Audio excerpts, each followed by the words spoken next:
დილა მშვიდობისა ყველას 18 სექტემბრის საქმიან ოთხშაბათს ვიწყებთ TV პირველზე ბიზნეს მედია საქართველოს გუნდი თქვენთვის გქონავს საქმიან დილას და მაშ ასე ეგრეთ წოდებული პასუხისმგებლიანი დაკრედიტების სისტემის ამოქმედებიდან მე-9 თვეს ეროვნული ბანკის პრეზიდენტი მიიჩნევს რომ რეგულაციებით ის შედეგი დადგა რის მიღებასაც ეროვნული ბანკი გეგმავდა მე-9 თვის თავზე დედას და ბავშვიც თავს ჯანმრთელად გრძნობენ აგვისტოს მაკროეკონომიკური პარამეტრების მიხედვით რეკორდული რაოდენობის ვიზიტორების მიღების მიუხედავად აგვისტოში საქართველოს ტურისტული სექტორის შემოსავალი 10%-ით, ანუ დაახლოებით 47 მილიონი დოლარით შემცირდა და მან 396 მილიონ 100,000 დოლარი შეადგინა. მე მგონი დროა ეკონომიკის სამინისტრომ შავი ფერი სამოსიდან მოიხსნას და შედარებით ფერებშიც გადავიდეს და სტატისტიკის საფუძვლებსაც დაეუფლოს.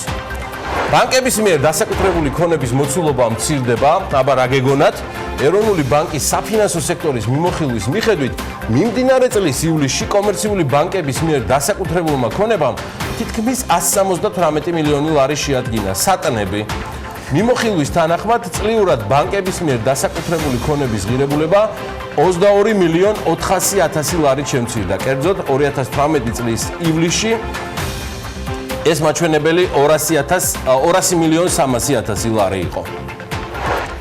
საერთაშორისო სავალუტო ფონდის მისია ფეხზე ადექი დამხანაგებო საქართველოს ეკონომიკური მაჩვენებლების პოზიტიურ დინამიკას, ეკონომიკის ზრდის ტემპის მდგრადობას, მიმდინარე ანგარიშის დეფიციტის გაუმჯობესებასა და ქვეყნის სხვა მაკროეკონომიკური პარამეტრების მდგომარეობას პოზიტიურად აფასებს, ასეთია პრემიერ-მინისტრის აპარატის მიერ გავრცელებული ინფორმაცია გიორგი გახარიასა და მისიის ხელმძღვანელის შეხვედრის შემდეგ.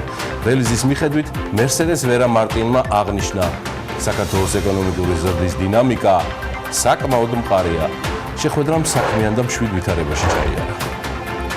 შეერთებული შტატებიდან დაბრუნებული ნათია თურნავა ოფიციალური ვიზიტით აზერბაიჯანს ესტუმრა. ეკონომიკისა და მდგრადი განვითარების მინისტრი აზერბაიჯანელ კოლეგასთან დაგეგმილი შეხვედრის გარდა აზერბაიჯანის რკინიგზისა და სოკარის ხელმძღვანელ პირებთან გამართავს მოლაპარაკებებს, ასევე რა თქმა უნდა გუშინ გავრცელდა ინფორმაცია, რომ იგი მთლად აზერბაიჯანის პირველ პირს ილხამ ჰეიდარიზე ალიევს შეხვდა. კახეთში ბოლოს 30 წელიწადში ყველაზე მეტი ყურძენი დაიწურა. გუშინდელი დილის მონაცემებით რეგიონში 63,000 ტონა ყურძენია გადამუშავებული, 41,000 ტონა ქაწითელი, 16,000 ტონა საფერავი, 2,800 ტონა კახური მწვანე და დანარჩენი სხვადასხვა ჯიშის ყურძნებია. ღვინო კახურო, ბარაკა, ბიჭებო შევერეთ. გამკაცრებული რეგულაციების ფონზე საფინანსო ბაზარს კიდევ ერთი მიკროსაფინანსო ორგანიზაცია ტოვებს. კომპანია სოლვა მას გაუქმა სწორედ ეროვნულმა ბანკმა რეგისტრაცია და უკვე ლიკვიდაციის პროცესიც არის დაწყებული. ეროვნული ბანკის 5 სექტემბრის მონაცემებით ლიკვიდაციის პროცესში კიდევ 13 მიკროსაფინანსო ორგანიზაცია. 13-იც თასიაო ამბობენ და ან 12 გააკეთეთ, ან 14. წიაღის სფეროში ინვესტიციების მოცულობა იზრდება. 2019 წლის 8 თვეში სფეროში 68 მილიონი ლარია ინვესტირებული. წიაღის ეროვნული სააგენტოს მონაცემებით საბიუჯეტო შენატანმა ცენტრალურ და ადგილობრივ ბიუჯეტში 42 მილიონ ლარს გადააჭარბა. ძალიან ბევრია, ძალიან. საქართველოს ინვესტორთა საბჭოს გერმანული ბიზნეს ასოციაცია და საქართველოს-თურქეთის ბიზნესმენთა ასოციაცია შეუერთდა. შეიძლება ითქვას, რომ ინვესტორთა საბჭო უკვე შედგა. საბჭოს წევრობაზე განაცხადი სულ 6 ბიზნესს გაერთიანებას ჰქონდა შეტანილი. ინვესტორთა საბჭო EBRD-ის ინიციატივით შეიქმნა და მისი წევრები წელიწადში მინიმუმ 4-ჯერ იკრიბებიან. საბჭოს თლად საქართველოს პრემიერ-მინისტრი ხელმძღვანელობს. ხო, საქართველოს ენერგეტიკის განვითარების ფონდი და სააქციო საზოგადოება საქართველოს ნავთობისა და გაზის კორპორაციამ თლად ქართლის ქარის ელექტროსადგურს 100%-იანი წილით ელევიან და ამ მიზნით საჯარო აუქციონს აცხადებენ. საწყისი ფასი 14 მილიონ 250,000-ია. ქარის მოტანილს ქარივე წაიღებსო.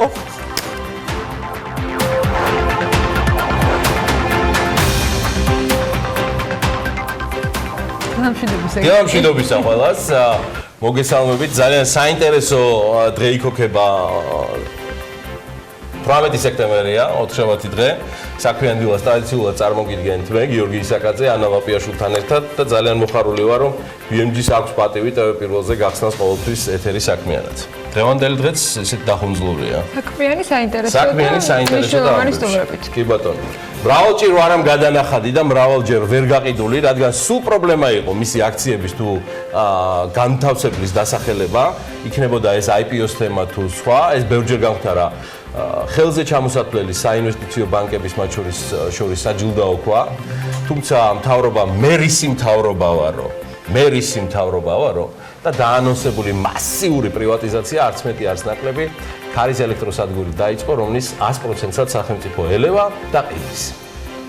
ახლა მთავარია რახან ქარის ელექტროსადგურს ყიდის, ქარის მოტანილი ქარმა არ წაიღოს. თუმცა შესაძლოა ასეც მოხდეს, რადგან ესეთი კითხვა გაგვიჩნდა, რისთვისაც უკვე მივმართეთ შესაბამის სამთავრობო უწყებებსაც, რაც ვიცით BMG-მ, ეს თემა ბევრჯერ გაგვიშუქებია, ეს ობიექტი აშენდა კოოპერაციით DBRD-სთან და ის დაждდა 26 მილიონი ევრო, სადაც 70% სწორედ ევროპის რეკონსტრუქციისა და განვითარების ბანკის თანხებია. მოკლედ ის რაც ამ ქვეყანას დაუждდა 26 მილიონი ევრო, ცოტა მეტიც, რადგან ვალს გადახდა უნდა ჩვენ ახლა მას ვყიდით 14 მილიონ 250.000 ოღონდ დოლარად. და რაც ცხადია, ეს არის საწყისი ფასი, რომელიც იმედი მაქვს, რომ მოიმატებს აუქციონის დროს. თუმცა მიაღწევს თუ არა იმ ნიშნულს, რომ დაფაროს მასზე დახარჯული თანხები, აი ეს ყველაფერი წელსვე გაირკვევა 15 ნოემბრის აუქციონზე, სადაც ყველა მსურველს ექნება მონაწილეობის მიღების უფლება. მსურველებს კი მოგეთხოვებათ, ვიცით რომ ახლა ესეთებიც გვიყურებთ. მოკლედ 1.5 მილიონი საბანკო გარანტია გაამზადეთ ლარში და შეეცადეთ რომ ობიექტზე, რომელზეც ძალიან ბევრი მილიონი ევრო არის დახარჯული, მინიმუმ 14 მილიონ 250.000 დოლარი გადაიხადოთ. რაც შეეხება თავად ამ ობიექტს, ეს არის 11 ჰექტარზე განთავსებული, საუბარია 21 მეგავატამდე დადგმული სიმძლავრის ქართლის ქარის ელექტროსადგური. ეს მოიცავს დაახლოებით, მე როგორც ვიცი, 3.5 მეგავატის სიმძლავრის 6 ტურბინას, პლატფორმებს, ფუნდამენტებს, სიმძლავრის მიწისქვეშა გადამცემ ხაზს, მიწისქვეშა ოპტიკურ კაბელს, ოფისის შენობას და სხვა მოძრავ ქონებას. მოკლედ ესეთი ამბავია ელექტროსადგურის გაყიდვის თემაზე და იმედია რეალური ინვესტორები გამოჩნდებიან და არა დონკიხოტები, რომლებიც თავისი როსინანტებით ბაქიბუქობენ და საქმეზე რომ მიდგება, მე არც თავი არ აქვთ. საქართველოს ინვესტორთა საბჭოს გერმანული ბიზნეს ასოციაცია და საქართველოს თურქეთის ბიზნესმენთა ასოციაცია შეუერთდა. საბჭოს წევრობაზე განაცხადი 6-მა ბიზნეს გაერთიანებამ შეიტანა. კერძოდ არჩეული წევრების გარდა საბჭოში შესვლა სურდა საქართველოს საბანკო ასოციაციას, საფრანგეთის საქართველოს სავაჭრო პალატას, ევროპულ ბიზნეს ასოციაციას, საქართველოს დისტრიბუტორთა ასოციაციას, ჩემი ივადაიჩა გრაჭყონია. შეგახსენებთ, რომ ინვესტორთა საბჭო EBRD-ის ინიციატივით შეიქმნა და მისი წევრები წელიწადში მინიმუმ 4 ჯერ იკრიბებიან და ამ საბჭოს საქართველოს პრემიერ-მინისტრი ხელმძღვანელობს. ინვესტორთა საბჭო აერთიანებს მონაწილეთა რამდენიმე ჯგუფს, ძალიან საინტერესო პლატფორმაა. მთავრობა, ადგილობრივი და უცხოური ბიზნეს ასოციაციების წარმომადგენლები, საერთაშორისო საფინანსო ორგანიზაციები ან კერძო სექტორის განვითარებაში ჩართული საერთაშორისო პარტნიორები. პრემიერ-მინისტრი ბახტაძე დიდად არ წყალობდა ამ საბჭოს, მე არ მახსენდება მისი განსაკუთრებული აქტიურობა. ყველაზე მეტად მაინც ამ საბჭოს აქტიურობა მახსოვს პრემიერ-მინისტრი გიორგი კვირიკაშვილის შემდეგ, მიუხედავად იმისა, რომ გამორჩეულად აქტიური და იდეებისადმი იდეალისტურ დონეზე ერთგული მდივანი ყავს ამ საბჭოს მარიამ მეღვინეთუხუცესის სახით. და ერთ-ერთი გამორჩეული პროფესიონალია, რომელსაც მე ვიცნობ. მოკლედ იმედია გიორგი გახარია სათანადო ყურადღებას მიაქცევს საბჭოს, სადაც ინვესტორთა და ფინანსური ინსტიტუტების უმრავლესობაა მოქცეული. ამ საბჭოს წევრები არიან ასევე საკმაოდ მსხვილი ბიზნეს გაერთიანებები და ბიზნეს ასოციაციები და მათ შორის ერთ-ერთი არის საქართველოს ბიზნეს ასოციაცია, რომელმაც გუშინ ძალიან ხმაურიანი და მნიშვნელოვანი განცხადებებიც გააკეთეს და მინდა გითხრათ, რომ ტონით შესაფერისი იყო სრულად შერჩეული, ვუქებ მე ამ ტონს საქართველოს ბიზნეს ასოციაციას. საქართველოს შრომის კანონმდებლობაში დაგეგმილ ცვლილებებს რომელთა განხილვის დაწყება უახლოეს პერიოდში იგეგმება და ასოციაცია ცალსახად მიიჩნევს, რომ ეს დოკუმენტი ან მისი მიღება საქართველოს ეკონომიკისთვის, ბიზნეს გარემოსათვის, დასაქმებულებისა და დამსაქმებლებისთვის გამოუსწორებელ უარყოფით გავლენას იქონიებს. აი ესე ეხმაურება საქართველოს ბიზნეს ასოციაცია ცვლილებათა პაკეტს, რომელთა მომზადება ამჟამად მიმდინარეობს. ბიზნეს ასოციაცია მიიჩნევს სამუშაო საათების შემცირება და ზეგანაკვეთური სამუშაო საათების შეზღუდვა აკრძალვა, შეთავსებით მუშაობის აკრძალვა, სტაჟირების შეზღუდვა, მინიმალური ხელფასის სავალდებულო შემოღება, შრომითი ხელშეკრულებების დადებისა და შეწყვეტებისთვის მთელი რიგი შეზღუდვების დაწესება და შრომის ინსპექციის მანდატის პრაქტიკულად განუსაზღვრელი გაფართოება გარდულად გამოიწვევს სამუშაო ადგილებისა და ხელფასების შემცირებას და სამოხმარებლო ფასების კვეთ ზრდას. მე ჩაგერთვები გიორგი და სხვათა შორის ბიზნეს ასოციაციის ექსპერტებმა საერთაშორისო ვალდებულებებსაც გადახედეს ამ განცხადების მომზადებისას და ესეც ჩაწერეს განცხადებაში წარმოდგენილი ცვლილებების არსებული ვერსია, რომელთა გაცნობის საშუალებაც ჰქონდა ბიზნესს, ბევრ კომპონენტში თავად ევროკავშირის დირექტივების მოთხოვნებსა და ევროკავშირის ცალკეული ქვეყნების მიერ დაწესებულ სტანდარტებს მნიშვნელოვნად აღემატება. Როგორც ხდება ხოლმე, ზოგჯერ გადავაჭარბეთ იმასაც, რომის პაპზე უფრო მეტი კათოლიკეობა გამოვიჩნეთ. მოკლედ ეს ფაქტი მიუთითებს იმაზე, რომ ევროკავშირის წევრი ქვეყნებიც კი ერიდებიან მსგავსი ფორმებით დასაქმებულებისა და დამსაქმებლის ურთიერთობებში შეჭრას, რადგან მიიჩნევენ, რომ მსგავსი ინტერვენცია ორივე მხარისათვის მძიმე შედეგების მომტანი შეიძლება გახდეს. ამაზე დაწერეს განცხადებაში ასოციაციაში და ძალიან მალევე იყო სხვათა შორის გამოხმაურება ბიზნეს ომბუდსმენის მხრიდან, რომელიც იზიარებს ამ შეფასებებს. 2 დღით ადრე მისმა მოადგილემაც ისაუბრა მედიასთან იმ პრობლემებზე, რაც შეიძლება ამ კანონპროექტის კანონად ქცევის შემთხვევაში რეალურად დასაქმების სექტორს და მთლიანად კერძო სექტორს შეეკრიბა. მე არ ვიცი ხა კონკრეტულად ამის გამოხმაურებებიდან გამომდინარე რა და როგორ იქნება. ერთი რაც ვიცი, რომ კანონპროექტი, რომელიც პარლამენტში განიხილება, ეს ის პარლამენტია, რომელიც უფრო მეტად უქმე დღეების დაწესებაზე არის ორიენტირებული და სხვადასხვა ახალი არ მინდა დილა ადრიან შესაბამისი საქმიანი ეპითეტები გამოძერწვაზე ფიქრობს. ერთი რაც შემიძლია დადასტურებულად თქვა, საქმე გვაქვს მორიგმავნებლობასთან, რომელსაც თავზე მოახვევენ როგორც საერთაშორისო ვალდებულებას, ეს არ იქნება საერთაშორისო ვალდებულება და შესაბამისად ამ კანონპროექტთან დაკავშირებითაც გვექნება ის საუბარი, რაც არის. თქვენ ხელს უწყობთ უკნარობას ამ ქვეყანაში და არ აკეთებთ არანაირად შრომის სტიმულირებას და ბიზნესის სტიმულირებაზე საერთოდ საუბარიც არ მაქვს. ერთის დადასტურებულად რაც შემიძლია, რომ ცალკე აღნიშნვის ღირსია ის ფაქტი, რომ ამის განხილვა მიმდინარეობს ყოველგვარი წინასწარი ეკონომიკური ანალიზისა და რეგულირების ზეგავლენის შეფასების გარეშე, რაც ნიშნავს, რომ ეს კანონპროექტი საერთოდ არ არის სათანადოდ დასაბუთებული, ისევე როგორც მსგავსი ანალიზის არარსებობა ხელს უშლის ცვლილებების მოსალოდნელი მძიმე შედეგების სრულად გააზრებას. ობიექტურობისთვის ანამ უკვე ბრძანა ბიზნეს ომბუდსმენი გამოეხმაურა ამ თემაზე და რომლის როლის გაძლიერებაზე, ბიზნეს ომბუდსმენის ინსტიტუტის გაძლიერებაზე საპრემიერო სიტყვის მთავარი თემა იყო პრემიერ-მინისტრი გიორგი გახარიასი, ანუ ომბუდსმენმა ნუშობით მასეო და რია ჩავატაროთო რიაო და მე იქნებ დარწმუნდეთ ყველაფერშიო. თავარი რისკი კვლავ თავად გაუფასურებული ლარია, ბრძანებს ეროვნული ბანკის ვიცე-პრეზიდენტი არჩილ მესტვირიშვილი. მედიასთან საუბარში მესტვირიშვილი აღნიშნავს, რომ ლარის გაუფასურების გამომწვევ მოლოდინებზე და გაუფასურებული ლარის გამო ფასების ზრდის საფრთხეზე, ასევე ეროვნული ბანკის პრეზიდენტის გუშინ ბევრი ესაუბრა მედიას. თუმცა არჩილ მესტვირიშვილი მიიჩნევს, რომ ინფლაციაზე მოქმედი რისკების ამოწურვამდე პოლიტიკის გამკაცრებას ასევე განაგრძობს ეროვნული ბანკი. თავარი რისკი გაუფასურებული ლარია, ტურიზმიდან შემოსავლების შემცირებულია, რამაც თავისთავად გავლენა იქონია კურსზე და გააჩინა დამატებითი მოლოდინები. ძირითადი მამოძრავებელი კვლავ არის მოლოდინები, სების რეაგირება, პოლიტიკის გამკაცრება, რაც მისი თქმით თავის შედეგებს გამოიღებს. ასეა ვადასტურებ. გუშინ ქონდა IPRS-ის მიერ ორგანიზებულ ღონისძიებაზე საშუალება შეხვედრისა და საუბრისა ეროვნული ბანკის მესვეურებთან, კობა გვენეტაძის ადგილზე იყო. შემოსავლების შემოწმების გამკაცრებით დაკრედიტების გაჯანსაღების მიზანი ეროვნული ბანკის პრეზიდენტის აზრით არის მიღწეული. ეროვნული ბანკის მიზან დასახულობაზე კობა გვენეტაძემ არც მეტი არც ნაკლები 9 თვიანი შედეგებით შეჯამებაზე ისაუბრა. სასესხო პორტფელის ზრდა გაცვლითი კურსის ეფექტის გარეშე მისი თქმით 14%-ია. ეს კარგია შესაბამისობაში ქვეყნის ფინანსური სტაბილურობის პერსპექტივებთან. ციტირებ მას, სასესხო პორტფელი გაჯანსაღებულია, სესხი კარგი მაჩვენებლებით და სტანდარტებით გაიცემა, აცხადებს გვენეტაძე და ასევე ადასტურებს, რომ რეგიონალური განვითარების და მსოფლიოში მიმდინარე პროცესების გათვალისწინებით საქართველოს კარგი ეკონომიკური ზრდის ტემპი აქვს. მე რა რომ სრულად განსხვავებული შეხედულება გვაქვს ამ თემაზე. სხვათა შორის ეროვნული ბანკის რეგულაციების აღქმის გამარტივებაზეც მუშაობს. ანუ აი ეს რეგულაციები რაც არის დაწესებული ბოლო რამდენიმე პერიოდის განმავლობაში და ის არ დაწესებულა 9 თვის წინ მხოლოდ ცხადია. და ბანკირების ინფორმაციით ეროვნული ბანკი ზედამხედველობის ნორმების გამკაცრებაზეც იმუშავებს პარალელურად. ბანკების მინიმალური საზედამხედველო კაპიტალის, ანუ საუბარია 50 მილიონი ლარის ნორმის მიზანს შეწონილობას სწავლობს. მოკლედ აქაც ელოდეთ ცვლილებებს. ეროვნულ ბანკს მინდა მიულოცო, რომ NDI-ն უკვე მთლად მეორედ ახსენა და დაინტერესდა მათი რეფორმებით.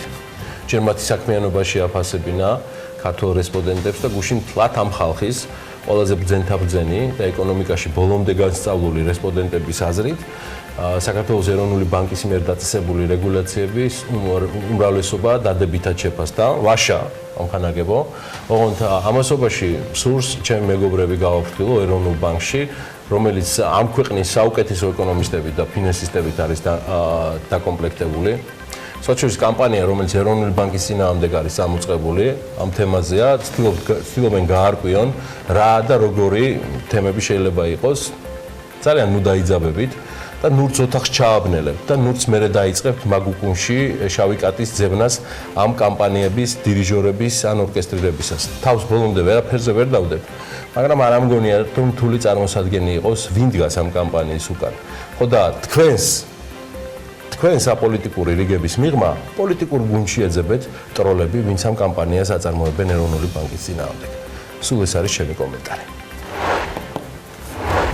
ახლა კი NDI და მისი ეკონომიკური ნაწილი, რომელსაც მე პირადად მარტო ვერ შევძლებ და აუცილებლად დავთქვა რამაში ანა ლაპიაშვილს, რომელმაც ზედმიწევნით შეისწავლა ეს ყველაფერი გუშინ სხვაშორის ნინო კვინტრაძეს მუშაობდა ამ თემაზე, ოღონდ უკვე უშუალოდ Forbes-ში და ვიცი რომ პოლიტიკურმა საინფორმაციო საშუალებებმა და მათ შორის ტელევიზიამ აქტიურად დაფარა NDI-ის. როგორც ყოველთვის NDI-ის საკითხი და NDI-ის მონაცემები იყო ყურადღების ცენტრში და როგორც ყოველთვის ის იყო განსხვავებულად შეფასებული მხარეების მხრიდან და სიმართლე უნდა ვთქვა, რომ გუშინ ჩემთვისაც ის სლაიდები, რომელზეც უბრალოდ გამოკითხული ადამიანების პასუხები არის დაფიქსირებული, ლოგიკის ჯაჭვს ხშირად არ მიყვებოდა, ანუ მათივე პოზიციებიდან.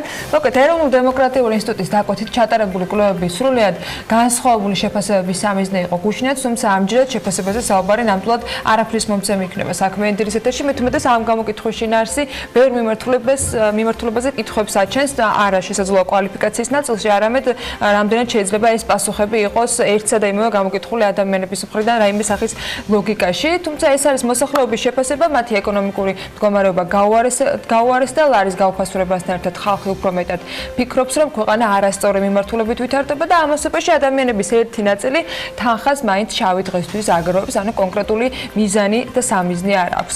ამ კვლევის მიხედვით გამოკითხულთა 63%-ის აზრით საქართველოში ცუდი ეკონომიკური მდგომარეობა, ეკონომიკურ ვითარებას კარგად მხოლოდ გამოკითხულთა 4% აფასებს. გარდა ამისა, რესპონდენტების 61% თავს დასაქმებულად არ მიიჩნევს, დასაქმებულს საკუთარ თავს მხოლოდ 38% უწოდებს.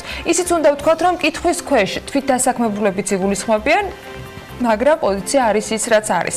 უმუშევრობის მიზეზებს შორის არის ჯანმრთელობის პრობლემებიც, პირადი კონტაქტების არარსეობა და ასე შემდეგ.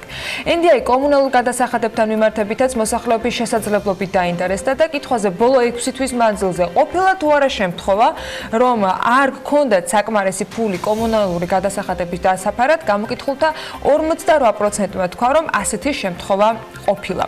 აქვე საპენსიო რეფორმასთან დაკავშირებით მოსახლეობის განწყობებით შეგიძლიათ ნახოთ უფრო შაშილად და დეტალურად, თუმცა ისე ზედაპირულად გეტყვით, რომ გამოკითხულთა 57%-ს არ სჯერა, რომ პენსიაზე გასვლის შემდეგ დაგროვილ თანხას ამ სქემის შესაბამისად მიიღებენ.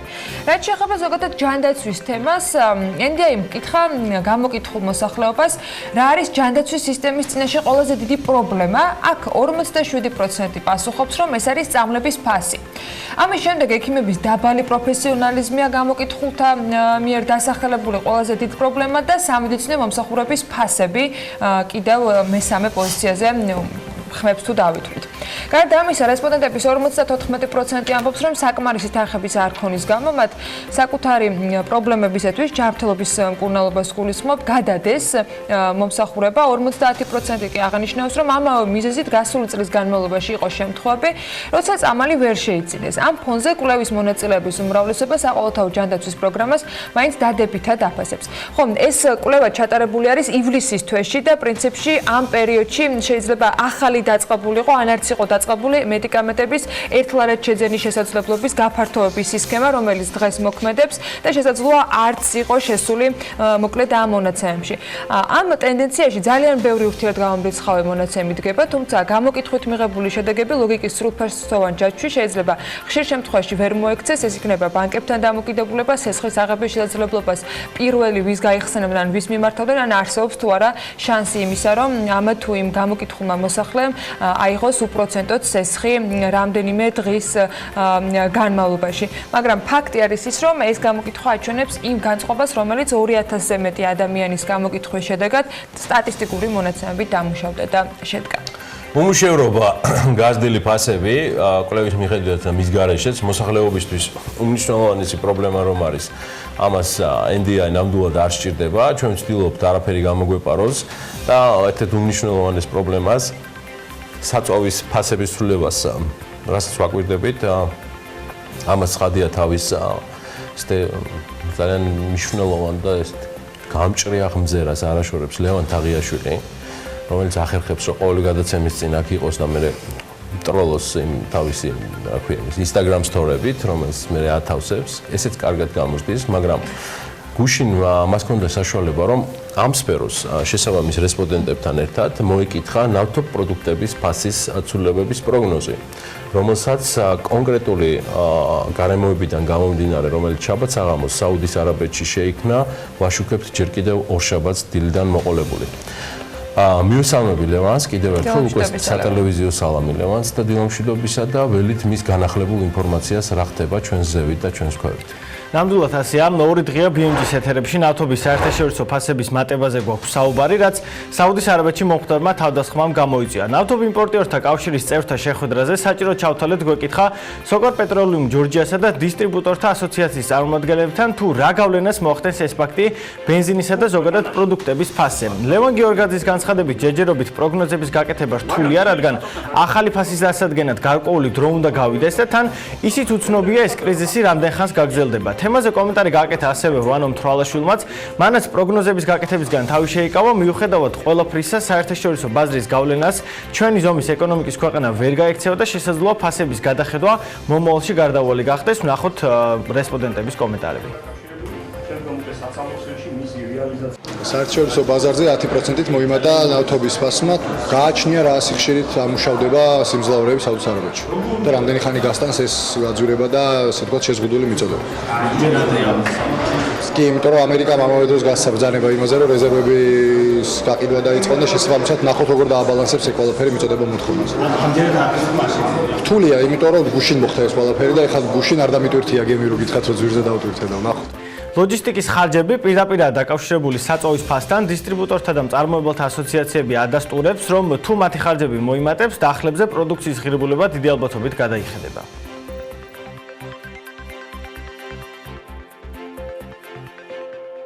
როდესაც საერთაშორისო ბაზარზე პლატზე ფასები იზრდება, ავტომატურად ჩვენთანაც გაიზრდება.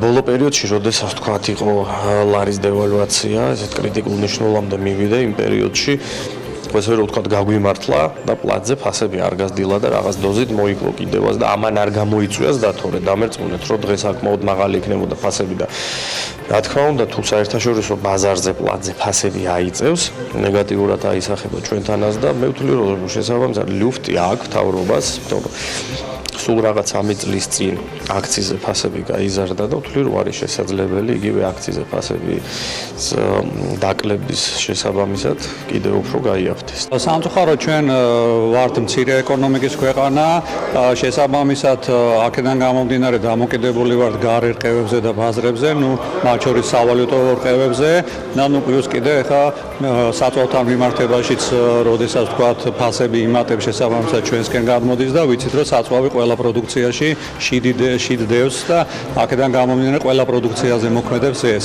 ელოდებით რომ ფასები გაიზრდება თუ ვთქვათ, საწვავის ფასები გაზრდილი იქნება, რა თქმა უნდა, დისტრიბუციის ფასები ყოველთვის შედის შიგნით და შესაბამისად აქედან გამომდინარე, ლარის მერყეობასთან დაკავშირებითაც გვაქვს თქვა ყოველ შემთხვევაში ეს მოლოდინები. და ბოლოს საინტერესო იქნება გადავხედოთ გუშინ მომხდარ ცვლილებებს, როგორც ბლუმბერგიდან ვიგებთ, ნიუ-იორკში თითქმის $10 ზრდის შემდეგ მცირე კორექტირება მოხდა და ვნახეთ $1 ვარდნა. ამჟამინდელი ფასი ნიუ-იორკში 1 ბარელ ნავთობზე $62 და 2 ცენტია. რაც შეეხება ლონდონს, სადაც უფრო მაღალი ხარისხის ნავთობი ივაჭრება, მატება საუდის არაბეთში მომხდარი აფეთქების შემდეგ $9 იყო, გუშინ კი ფასები დაახლოებით 80 ცენტით, მაგრამ მაინც დაკორექტირდა და დაიწია, როგორც გრაფიკზე ხედავთ, ნავთობის ფიუჩერსი $68 და 6 ცენტი, თუმცა ეს მცირე ვარდნა არაფერს არ ნიშნავს და ჯამურად დაახლოებით $9 არის გაძვირებული ნავთობის ღირებულება. ბატონო, ასია, ერთობლიობაში, მადლობა ლევანს. ერთობლიობაში დონალდ ტრამპის გადაწყვეტილება უნდა განცხადებამ რეზერვების ამოქმედებაზე საჭიროების შემთხვევაში. საუდის არაბეთის სწრაფმა მოქმედებამ მიუხედავად იმისა, რომ 24 საათი დაჭირდა თითქმის იემენელი აჯანყებულების დრონებით თავდასხმის შემდეგ ხანძრის ჩაქრობას და ლოკალიზაციას საუდის არაბეთში. ფაქტია, რომ საუდის არაბეთმაც მნიშვნელოვანი ნაბიჯები გადადგა. კიდევ ერთხელ შეგახსენებთ, რომ საუბარი იყო აპკაიკის ქარხანაზე თავდასხმაზე, რომელიც საუდის არაბეთის ნავთობმოპოვების დაახლოებით ნახევარს მსოფლიო მოხმარების კი ეს ნავთობმოპოვების 5% შეადგენს. ამიტომ თემა ამ თემას აუცილებლად ფოკაპეტრებში ერთად კიდე დაუბრუნდებით, თუმცა ახლა ბიზნეს სიახლეების დრო გვაქვს და მოდით გადავხედოთ რა ხდება BMG-ს მკითხველებისთვის და არა მხოლოდ ბიზნეს ომბუდსმენი შრომის კოდექსში დაგეგმილ ცვლილებებზე რიას ჩატარებას მოითხოვს. თბილისის მერის განცხადებით კი ანაკლიის პროექტის განხორციელება მნიშვნელოვანია, თუმცა ეს არ უნდა მოხდეს და ვერ მოხდება სახელმწიფოსა და მოქალაქეების ხარჯზე. განცხადება გუშინ კონსორციუმმაც გაავრცელა, რომელშიც აღნიშნავენ, რომ მათ მიერ წარდგენილი ინვესტორების საპასუხო დაწყებული კომუნიკაციის ლოგიკური გაგრძელება იქნება, თუ ინფრასტრუქტურის სამინისტრო ოფიციალური წერილებით დაუდასტურებს პოტენციურ ინვესტორებს, რომ მათ მიესალმებიან პროექტში და ექნებათ სახელმწიფოს სრული მხარდაჭერა. ასევე საქართველოს ერთ-ერთი უმსხვილესი ბიზნესმენის მამუკა ხაზარაძის გაპოლიტიკოსება ფაქტია უგზნია და არჩევა არც ერთ ეტაპზე შეუმჩნეველი მმართველი გუნდისთვის. ავანგარდში ამ ეტაპზე პარლამენტის ვიცე-სპიკერი გიორგი ვოლსკია, რომელიც სამთავრობო გზავნილების მთავარი მოდერატორია, ბატონი ვიცე-სპიკერი როგორც თავად ამბობს, ვერ გაერკვა ხაზარაძის პოლიტიკურ წიაღსვლებში, ჯერჯერობით და უწუნებს მას ყველაფერს დარე ფერებით და არც ეპითეტებს იშურებს, ან ჯიბისკენ მიაქვს ხელი ხაზარაძის შეფასებისთვის. გუშინ მისმა ყოფილმა ხელმძღვანელმა და ასევე საქართველოს პარლამენტის ყოფილმა თავმჯდომარემ ირაკლი კობახიძემაც აუბა მხარი და ხაზარაძის განცხადებაზე, რომ გაზაფხულზე მისი პარტია წინასაარჩევნო მთავრობის წევრებს დაასახელებს და წარუდგენს საზოგადოებას, ანუ ეგრეთ წოდებული შედაო ცდილოვანი კაბინეტი, რომელიც ერთ-ერთი მთავარი წინასაარჩევნო გზავნილი იქნება ლელოს პოლიტიკური გუნდისგან. მან განაცხადა, რომ ქართულ ოცნებას თავისი დღის წესრიგი აქვს და კონცენტრაციაც სწორედ ამაზე გვაქვს, ანუ ჩვენს დღის წესრიგზე და მინისტრთა კაბინეტზეო, რომელსაც არ აქვს არანაირი ჩრდილიო. ჩემო ბატონო ირაკლი, რა გითხრათ, არანაირი ჩრდილი და ტენი არ იქნებოდა თქვენს ბრწყინვალებას, თქვენი გადადგომა თუნდაც თქვენს პოლიტიკურ მენტორს 24 საათით ადრე რომ გაეკეთებინა. ვერ წარმოვიდგენთ რა საამური იქნებოდა თქვენთვის ეს რეალობა, როცა არც თქვენი მთავრობის ეკონომიკური გუნდის გოდებას მოვისმენდით ტურისტული სეზონის ჩავარდნაზე გავრილოვის ღამის გამო და არც სხვა დანარჩენი. რაც შეეხება უკვე გაპოლიტიკოსებულ მამუკა ხაზარაძეს, რაღაცა ერთობლიობაში ბოლო არ ვიცი 72 საათის განმავლობაში ნათქვამებიდან რაც შეიძლება დავაზუსტოთ არის ის რომ დღეს ის ალტერნატიულ წინასაარჩევნო მთავრობას არა, მაგრამ უკვე პირველ 12-ს ლიდერებისას წარუდგენს საზოგადოებას და ეს შუა დღეს მოხდება. დანარჩენს უკვე ანაგეტყვით, იმ ინფორმაციებს შეგიძლიათ პოლიტიკურ ნიუსებში მიაქციოთ ყურადღება. ჩვენ ბიზნესით და ეკონომიკით ვაგრძელებთ. და ფაქტობრივად საქმიან ნაწილს მიმოვიხილავთ, მხოლოდ საქართველოს ეროვნულმა ბანკმა მაკროეკონომიკური მიმოხილვა განაახლა აგვისტოსთვის მაკროეკონომიკური პარამეტრების მიხედვით კი რეკორდული რაოდენობის ვიზიტორების მიღების მიუხედავად აგვისტოში ტურისტული სექტორის შემოსავალი 10%-ით შემცირდა და მან 396 მილიონ 100,000 დოლარი შეადგინა. სავარაუდოდ კლება რუსეთის მხრიდან დაწესებულ საავიაციო ემბარგოს უკავშირდება, რის გამოც 2019 წლის 8 ივლისიდან მოყოლებული ორ ქვეყანას შორის პირდაპირი ავიარეისები შეჩერებულია. ოფიციალური სტატისტიკის მიხედვით ქვეყანაში 1,255,000 ვიზიტორი იმყოფებოდა, რაც 2018 წლის მაჩვენებელზე 5,8%-ით მეტი იყო. მიმდინარე წლის ივლისში კომერციული ბანკების მიერ დასაკუთრებულმა ქონებამ 177,900,000 ლარი შეადგინა, ამასთან დაკავშირებითაც საფინანსო სექტორის მიმოხილვაშია აღნიშნული, რომელიც ეროვნულმა ბანკმა გამოაქვეყნა. მიმოხილვის მიხედვით წლიურად ბანკების მიერ დასაკუთრებული ქონების ღირებულება 22,400,000 ლარით არის შემცირებული. 2018 წლის ივლისში კი ეს მაჩვენებელი 200,300,000 ლარი იყო. ამასთან ეროვნული ბანკი აღნიშნავს, რომ ივლისის მონაცემებით ჩამოწერილი სესხების მოცულობა 26,100,000 ლარი შეადგინა, როცა გასულ წელს ამავე პერიოდში 27,400,000 ლარის ოდენობის სესხის ჩამოწერა მოხდა.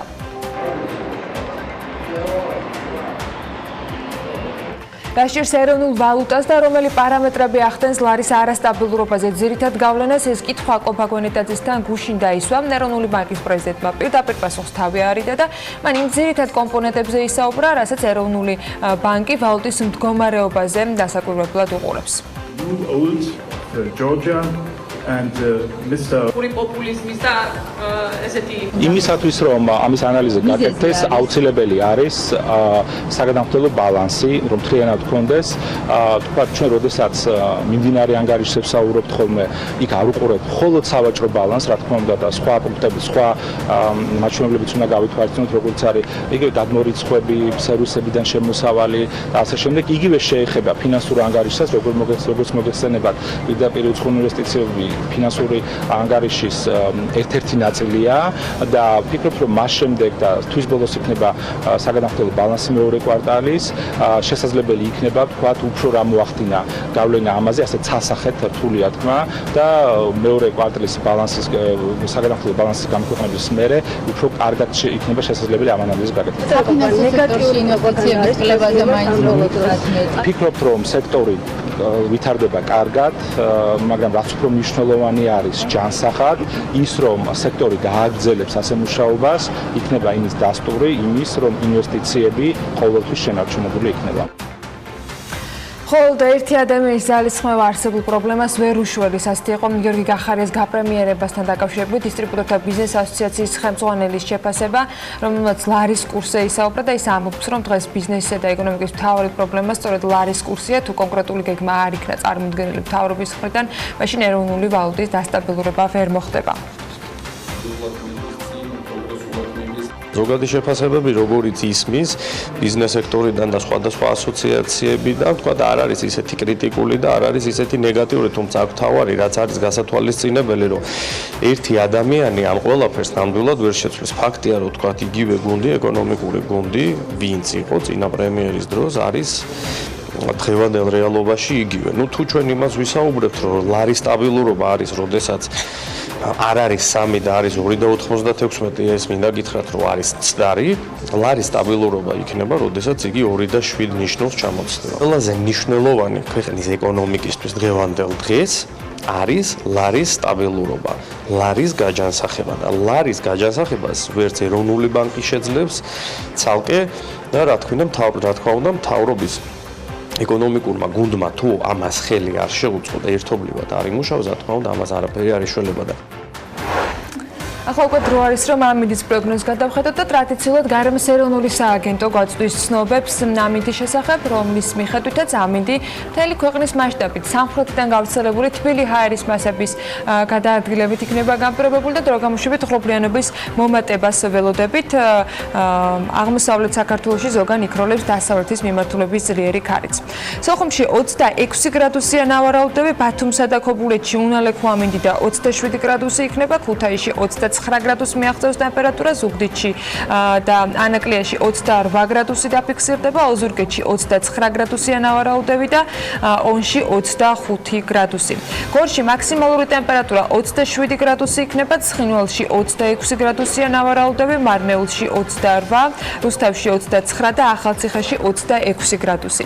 ბორჯომში იქნება 26 გრადუსი, ბაკურიანში 19 გრადუსი მიაღწევს ტემპერატურა და ახალქალაქში 21 გრადუსია ნავარაუდები. სტეფანწმინდაში მაქსიმალური ტემპერატურა დღის განმავლობაში 15 გრადუსი დაფიქსირდება, თელავში 27 გრადუსი იქნება და რაც შეეხება დედაქალაქს, თბილისში დროგამოშვებით ღრუბლიანობა მოიმატებს, უმეტესად უნალექოდ ჩაევრის დღე და დროგამოშვებით ჩრდილო-აღმოსავლეთის მიმართულების ძლიერი ქარი იქრორებს, მაგრამ დღის განმავლობაში მაქსიმალური ტემპერატურა შედარებით სითბოს კვირდება და 28 გრადუსი არის ნავარაუდები. ასე ამინდი გულდება 18 სექტემბერს მთელი საქართველოს მასშტაბით და რა თქმა უნდა ეს დღეც იწყება საქმიანად ჩვენ სტუმრებთან ერთად პირველ ბლოკში, სტუმრების პირველ ბლოკში კი სულ რამდენიმე წუთში უმასპინძლებთ ძალიან საინტერესო რესპონდენტებს რეკლამის შემდეგ დაგიბრუნდებით დაგველოდეთ.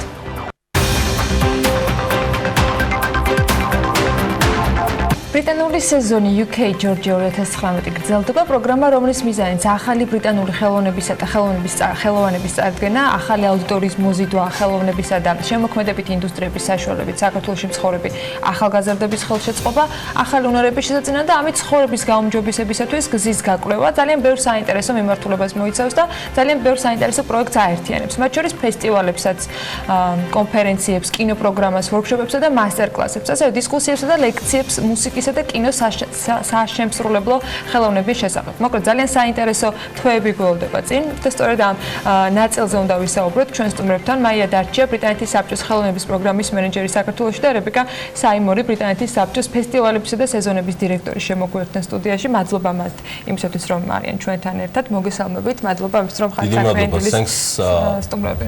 For being with us from early morning. So first მადლობა რომ დილიდანვე გვესტუმრეთ. The first question is to ბრიტანეთის საბჭოს ხელოვნების პროგრამების მენეჯერს, ქალბატონი რებეკა კი ბრიტანეთის საბჭოს ფესტივალების და სეზონების დირექტორია. So first of all some sort of intro.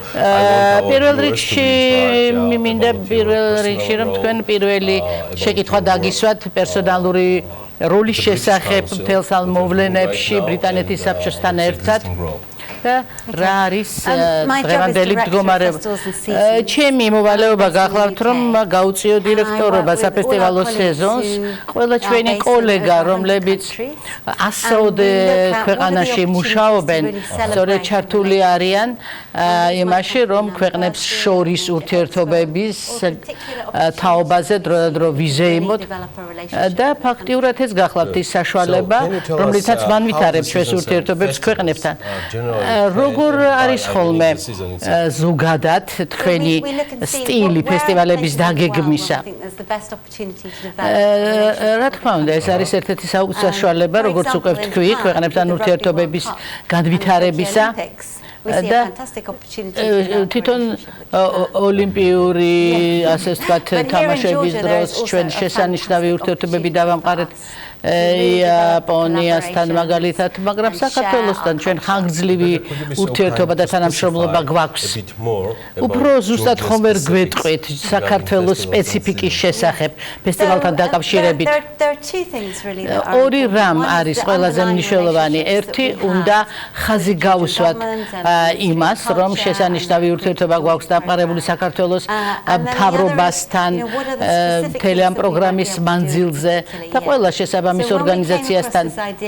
როდესაც ეს იდეა, ასე ვთქვათ, დაიბადა რომ თბილისში ჩამოვიტანოთ ეს ფესტივალი. დავიწყეთ ასე ვთქვათ ფიქრი იმაზე, თუ რა შესაძლებლობები გაგვაჩნია ამასთან დაკავშირებით და უკავშირდით რასაკვირველია ბრიტანეთის საელჩოს და უამრავი ენერგია და ენთუზიაზმი იქნა ჩადებული ამ იდეის განხორციელებაში. რა თქმა უნდა, მე მივესალმები ამ ფანტასტიკურად კარგ მოვლენას. იგივე დავით აღმაშენებლის მონეტის პრეზენტაციაზე მე ვიყავი და ეს იყო ძალიან საინტერესო პროგრამაა გაერთიანებული ამ თვეების განმავლობაში. ცოტა უფრო მეტი მინდა რომ მოგყვეთ იმ შესაძლებლობაზე, რომელიც სხვადასხვა მიმართულების ახალგაზრდებს ეძლევათ. ვის შეუძლია მონაწილეობის მიღება, რა პრინციპით არის ის გაწერილი და რა შესაძლებლობას აძლევს ქართველებს სამომავლოდ ამ ფესტივალებში მონაწილეობა. დიდი მადლობა შეკითხვისთვის. მოგეხსენებათ, ჩვენ ძალიან ყურადღებით დავგეგმეთ ეს პროგრამა.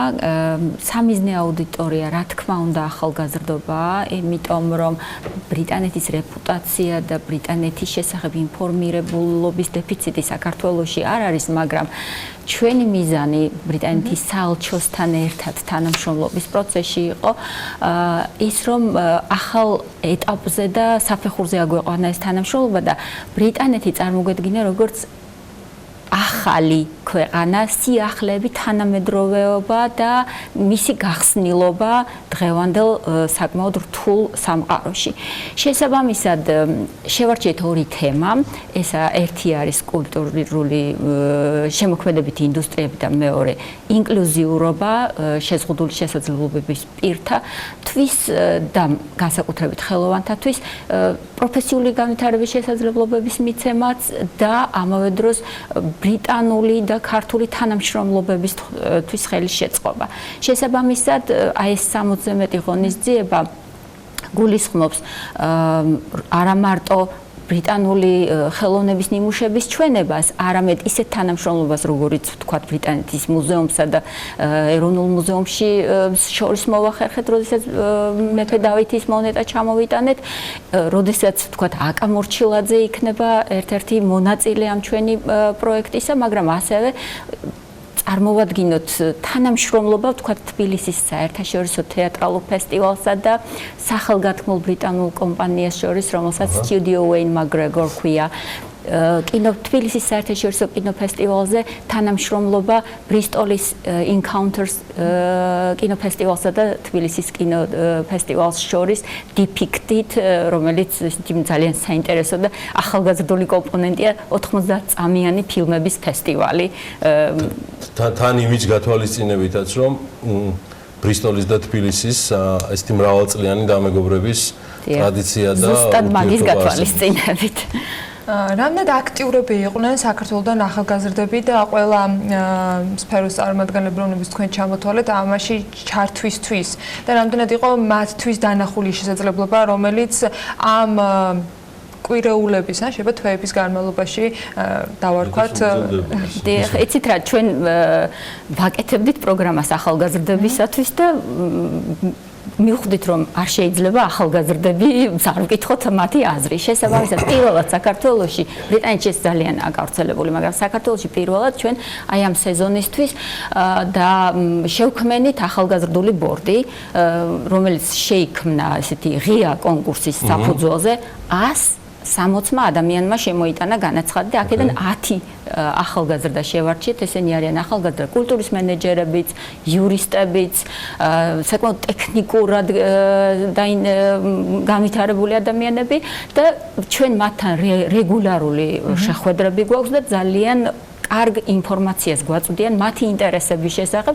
მაგალითად, აი ახლა ხანს ჩავლელი ნაბიჰა იქბალის ლაივ სეტი მზესუმზირაზე, მზესუმზირაში მთაწმინდაზე, სწორედ მათი ფიდბექის გამო განხორციელდა. გასაგებია.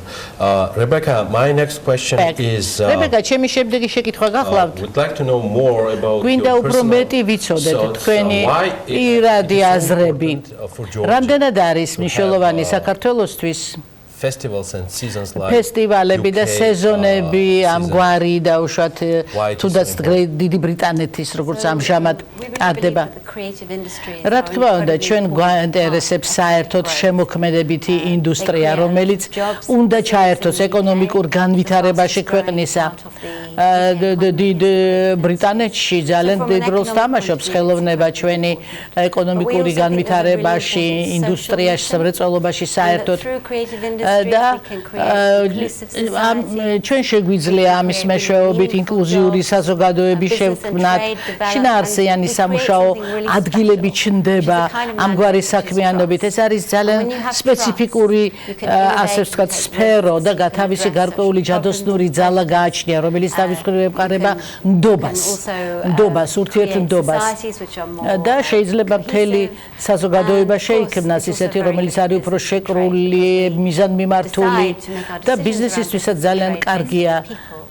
და ისევ ადამიანები და მათი თანამონაწილეობა, რომელიც ეთყობა ნდობის ფაქტორს. რა თქმა უნდა, ამას ყველაფერს დიდი დრო სჭირდება, მაგრამ მაინც რა ტემპით განვითარდება ურთიერთობები, ამაზე ბევრია დამოკიდებული.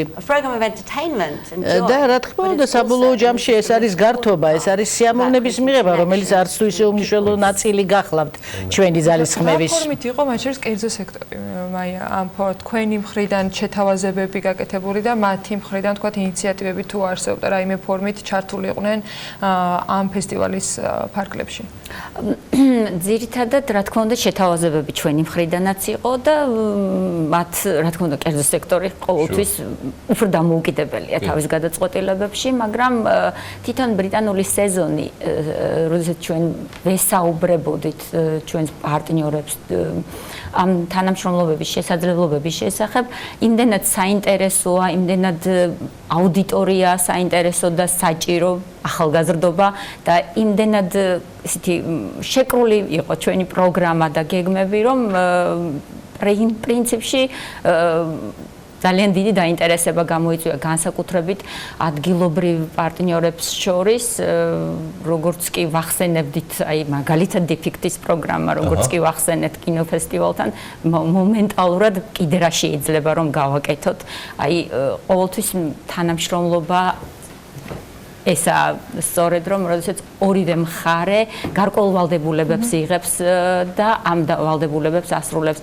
აი ასეთი თანამშრომლობა იყო, თქვათ, ბრიტანეთის მუზეუმსა და ეროვნულ მუზეუმს შორის, როდესაც ეროვნული მუზეუმის გუნდი, რაღაც მთელი გუნდი, ესეთი შეკრულ, როგორც ერთი ორგანიზაცია, ესე მუშაობდით ერთობლივად იმისათვის, რომ აი ეს კარგი ღონისძიება მომხდარიყო. მაინც მინდა გითხრათ რებეკა, რომ ძალიან მნიშვნელოვანია ეს ყველაფერი და რა თქმა უნდა აუცილებელია რომ ის მოლოდინები, რომლებიც გაგვაჩნია, გამართლდეს. იმიტომ რომ რა თქმა უნდა ბიზნესი თვითონ მიიღებს გადაწყვეტილებებს პროცესში, ასე ვთქვათ, მონაწილეობის თაობაზე, მაგრამ მაინც რა ღონისძიებები გაქვთ დაგეგმილი ჩვენ, უამრავი რამ ხდება გარშემო, ვიცი რომ თქვენი ეკონომიკური და ბიზნეს გუნდი დიდი, ასე ვთქვათ, ენთუზიაზმით მუშაობენ, ენერგიით და ვიცნობ მათ და ნამდვილად ვიცი რომ ეს ასეა. და კიდევ ხომ არ დაუმატებდით რაიმეს რამდენადაც ჩვენი ინტერვიუ დასასრულს უახლოვდება. I would add that it is paramount for us და სხვა ორგანიზაციებს შორის თანამშრომლობა, არამედ ხალხებს შორის თანამშრომლობა, აი თქვათ მეტროს ღონისძიებები, როდესაც მეტროში ელჩი და ბატონი მერი ჩავიდნენ და გარკვეულწილად გახსნეს ეს ეს სეზონი, სხვა კიდევ მრავალი ესეთი მასიური ღონისძიება იქნება. ძალიან მნიშვნელოვანია არა უბრალოდ მონაწილეების კარგი თანამშრომლობა, არამედ საზოგადოების ჩართულობა და ამისთვის ჩვენ ძალიან ბევრ ღონისძიებას ვგეგმავთ. ასევე არ მიხსენებია, მაგრამ ეს სტუდიო ვეინ მაკგრეგორის წარმოდგენა იქნება ღია ცის ქვეშ და ესაა თანამშრომლობა, პირველი თანამშრომლობა თეატრალურ ფესტივალსა და სტუდიო ბრიტანულ კომპანიას შორის, რომელიც ყველა ჩვენი თანამშრომლობა მათ შორის არის გათვლილი მომავალი თანამშრომლობების გაძლიერებაზე და გაგრძელებაზე. შედეგი აუცილებლად იქნება. Please. For the next few months და შემდეგი თვეების მანძილზე მოგზადდით დაესწარით, გაიცანით ჩვენს ვებგვერდს და იმ უამრავ მოვლენას დაესწარით, რომელიც დაგეგმილი გვაქვს. დიდი მადლობა და ნამდვილად ინტერვიუს მაეთ არჩიასთან ბრიტანეთის საბჭოს ხელოვნების პროგრამების მენეჯერთან საქართველოში და რებეკა საიმორთან ბრიტანეთის საბჭოს ფესტივალების და სეზონების დირექტორთან ნახავთ BMG-ს ვებგვერდზე ეს რამდენიმე წუთში მოხდება ურმესი მადლობა ლალი კერესელიძეს რომ იყო დილა ადრიან ჩვენთან ერთად ყველაფერს წარმოვიდგენდით ჩემი უსაყვარლესი ადამიანი და მასწავლებელი რომ ეს დაგვეხმარებოდა ამ თარგმანში მადლობა მას რომ იყო ჩვენთან ერთად. და ეხლა შემდეგი თემა. ჩვენ ეხლა კიდევ ერთ თანამშრომლობას და პარტნიორობაზე უნდა მოგიყვეთ. დეველოპერული კომპანია არქი საფეხბურთო კლუბ სამტრედიის გენერალური სპონსორი გახდა. მხარეებმა თანამშრომლობის მემორანდუმს 16 სექტემბერს სამტრედიაში საქართველოს მეორე ეროვნული ლიგის მატჩის დაწყებამდე მოაწერეს ხელი. სალომე ჭიპაშვილი ჩავიდა რა თქმა უნდა სამტრედიაში და მან მოგვიმზადა შესაბამისად სიუჟეტიც.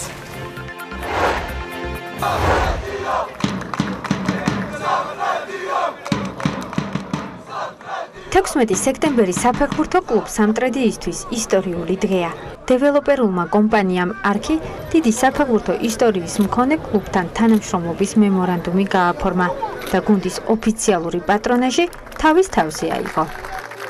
პირველად მოხდა რომ საფეხბურთო კლუბ სამტრედიას ყავს გენერალური სპონსორი და ეს არის საქართველოს ერთ-ერთი ცნობილი ლიდერი კომპანია არქი. ამ პერიოდში როცა ძალიან უჭირდა კლუბს გვერდზე დაუდგა და წარმატებამაც არ დააყოვნა და დღეს ჩვენ ჩემპიონატში ერთ-ერთი ლიდერები ვარ და პრეტენდენტები ვართ რომ გადავიდეთ უმაღლეს ლიგაში და ეს არ იქნება ერთჯერადი დახმარება დარწმუნებული ვარ ეს გაგრძელდება მომავალშიც და დარწმუნებული ვარ ერთად დიდ წარმატებებს მივაღწევთ. არქის მთავარი მიზანი არა მხოლოდ ჯანსაღი ცხოვრების პოპულარიზაციაა, არამედ ქართული ფეხბურთის მხარდაჭერა და მისი განვითარების ხელშეწყობა. კომპანია აქამდეც აქტიურად მონაწილეობდა სპორტულ აქტივობებში, თუმცა არქის საფეხბურთო კლუბ სამტრედიის გულშემატკივრებს უამრავ სიურპრიზს პირდება. მოხარულები ვართ, რომ გავხდით საფეხბურთო კლუბ სამტრედიას გენერალური სპონსორები. ჩვენ იმედი გვაქვს, რომ ერთად ბევრ წარმატებას მივაღწევთ. ჩვენთვის მნიშვნელოვანია ჯანსაღი ცხოვრების წესის პოპულარიზაცია, ისევე როგორც ქართული ფეხბურთის მხარდაჭერა. იმედი გვაქვს, რომ ერთობლივი ღონისძიებები მრავლად გვექნება, სხვა აქტივობები და ამ აქტივობების შედეგად ქართული სპორტი, ქართული ფეხბურთი კიდევ უფრო პოპულარული გახდება ქვეყანაში. მემორანდუმის გაფორმების შემდეგ საფეხბურთო კლუბმა სამტრედია მეორე ეროვნული ლიგის შეხვედრას უმასპინძლა. მატჩი თბილისის მერენთან გამართა. შეხვედრის დასრულების შემდეგ სამტრედიის კლუბის ხელმძღვანელობამ არქისთან ერთად პატარა ფეხბურთელებს სამოგზაუროდ ბურთები დაურიგა. არქი ლიდერი დეველოპერული კომპანიაა საქართველოში, რომელიც ამ ეტაპზე 20 დასრულებულ 19 მიმდინარე პროექტსა და 10,000-ზე მეტ არქელს აერთიანებს.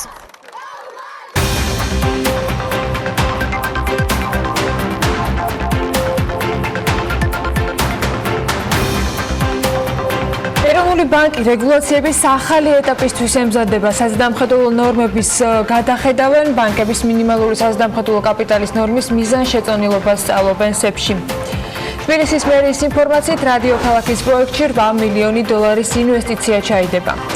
ძღოლები ტექ ინსპექტირების გაუვლელობის გამო შესაძლოა უფრო ხშირად დაჯარიმდნენ. ბიზნესი ახლავებით ბრუნდებით საქმიანი დილის ეთერში შემცირებული პირდაპირ უცხოური ინვესტიციები და ბიზნესისათვის დაწესებული რეგულაციები საქართველოს სავაჭრო-სამრეწველო პალატის პრეზიდენტმა BMG-თან ქვეყნის საინვესტიციო გარემოს შეაფასა. გიორგი პერტაიას FTI-ის შემცირების ზუსტ მიზეზებზე საუბარი უჭირს, თუმცა მისი თქმით ამ პროცესში გასათვალისწინებელია ის ფაქტი, რომ ინვესტიციის მოზიდვიდან იმ დრომდე, ვიდრე სტატისტიკის ეროვნული სამსახური მას აღრიცხავს, გარკვეული დრო არსებობს. შესაბამისად, ის ამბობს, რომ შესაძლოა პირდაპირ უცხოური ინვესტიციების შემცირება რამდენიმე წლის წინ არსებული პასიურობითაც იყოს განპირობებული. ბევრს ავიწყდება, რომ ინვესტიციის მოზიდვიდან რეალურად იმ მომენტამდე, როცა სტატისტიკის სამსახური ამას აღრიცხავს როგორც ინვესტიცია, შეიძლება იყოს წელიწად ნახევარი, შეიძლება იყოს ერთი წელი, საკმაოდ დიდი ფანჯარა. სანამ ინტერესი გაჩნდება, მერე pre-feasibility-ს საკეთებს, მერე მაკვლევას საკეთებს pre-feasibility-ს, მერე მიდის პარტნიორს, ანუ პროცედურა ძალიან დიდი. ხა ჰიდროენერგიაზე რო ლაპარაკობთ, იქ საერთოდ შეიძლება ერთი წელი გრძელდებოდეს კვლევა მარტო. აქედან გამომდინარე, იმაზე საუბარი, დღეს ჩვენ რაღაც საშინება ჩავიდნენ და ამიტომ ინვესტიციები შემცირდა არასწორია. ძალიან დიდი ნაწილი ინვესტიციები შეიძლება მიზეზია შემცირების თქვა რამოდენიმე წლის წინ გაკეთებული რაღაც თქვა პასიურობის ან შეიძლება სხვა რამის. საქართველოს სავაჭრო სამრეწველო პალატის პრეზიდენტი უარყოფითად აფასებს ეროვნული ბანკის მიერ ბოლო პერიოდში გატარებულ საბანკო რეგულაციებს, რომელმაც პერტაია შეფასებით საქართველოს ეკონომიკა შეამცირა. მისი თქმით, ამ მიმართულებით რეგულაციები მცირედით მაინც შესაძლებელია, თუმცა ამ მიმართულებით გარკვეული ცვლილებები არ განხორციელდა. პერტაია ამბობს, რომ მომრავლებული რეგულაციები საქართველოში ბიზნესის წარმოებას, ინვესტორებისათვის ნაკლებად საინტერესოს გახდის, რადგან საქართველოს საინვესტიციო გარემო ევროპას დაემსგავსება და საქართველოში ჩამოსულ ინვესტორს მაშინ ვეღარაფრით დავაინტერესებთ და ვეღარაფრით გავაუცებთ.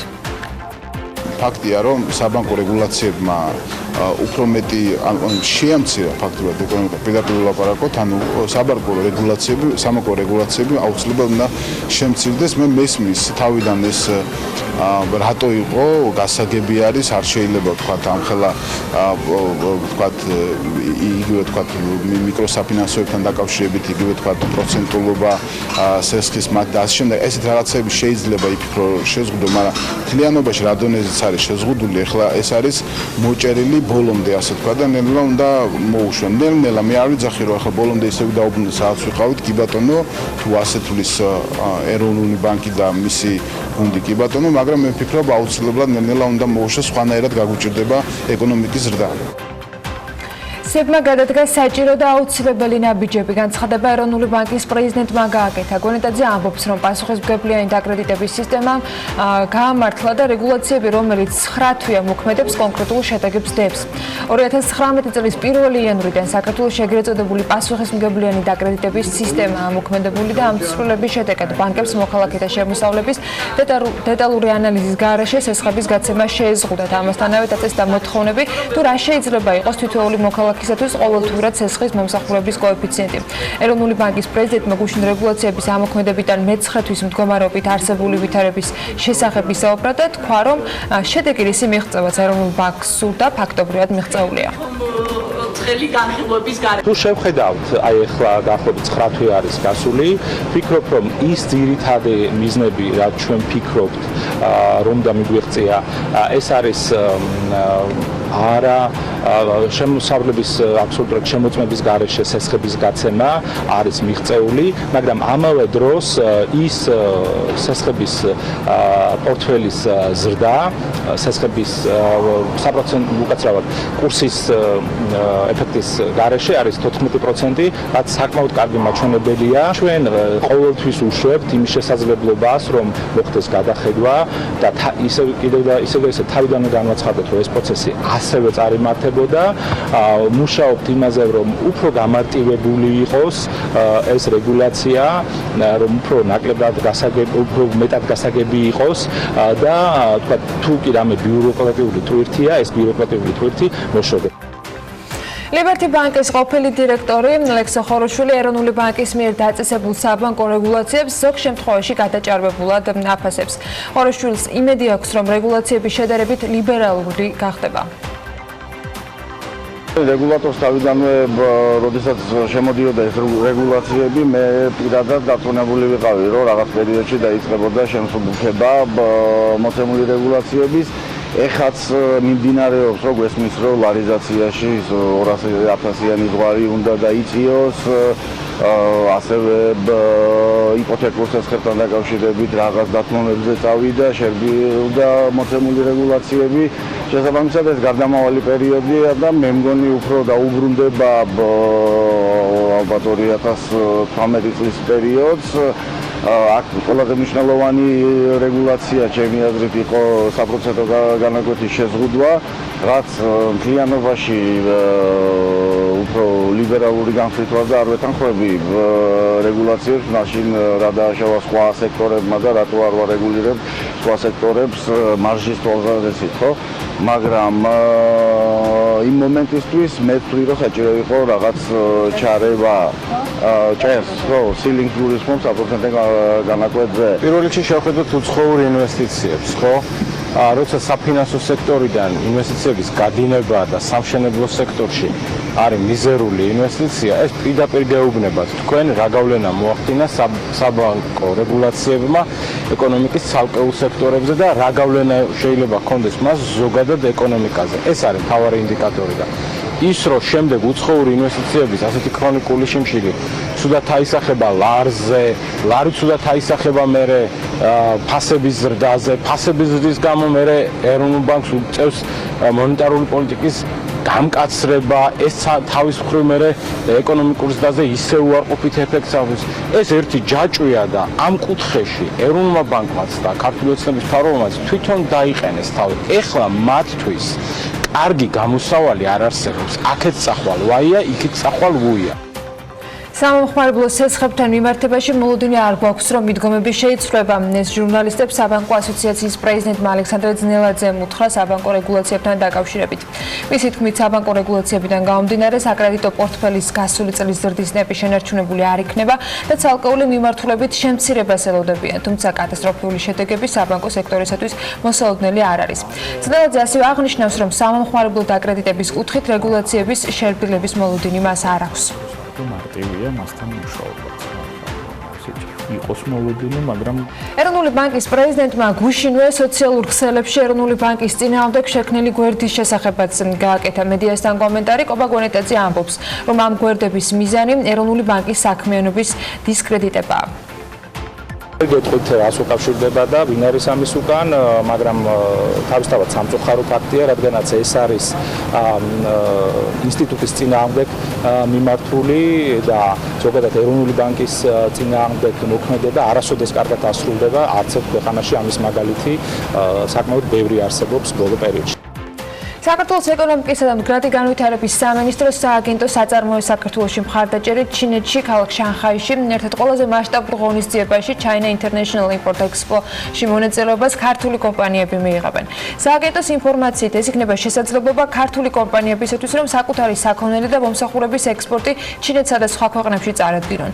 5-10 ნოემბერს ჩინეთში შანხაიში ერთ-ერთი ყველაზე მასშტაბური გამოფენა გაიმართება, რომელშიც მსოფლიოს მასშტაბით 150,000-მდე სხვადასხვა ბიზნეს წრეების წარმომადგენლები დაესწრებიან.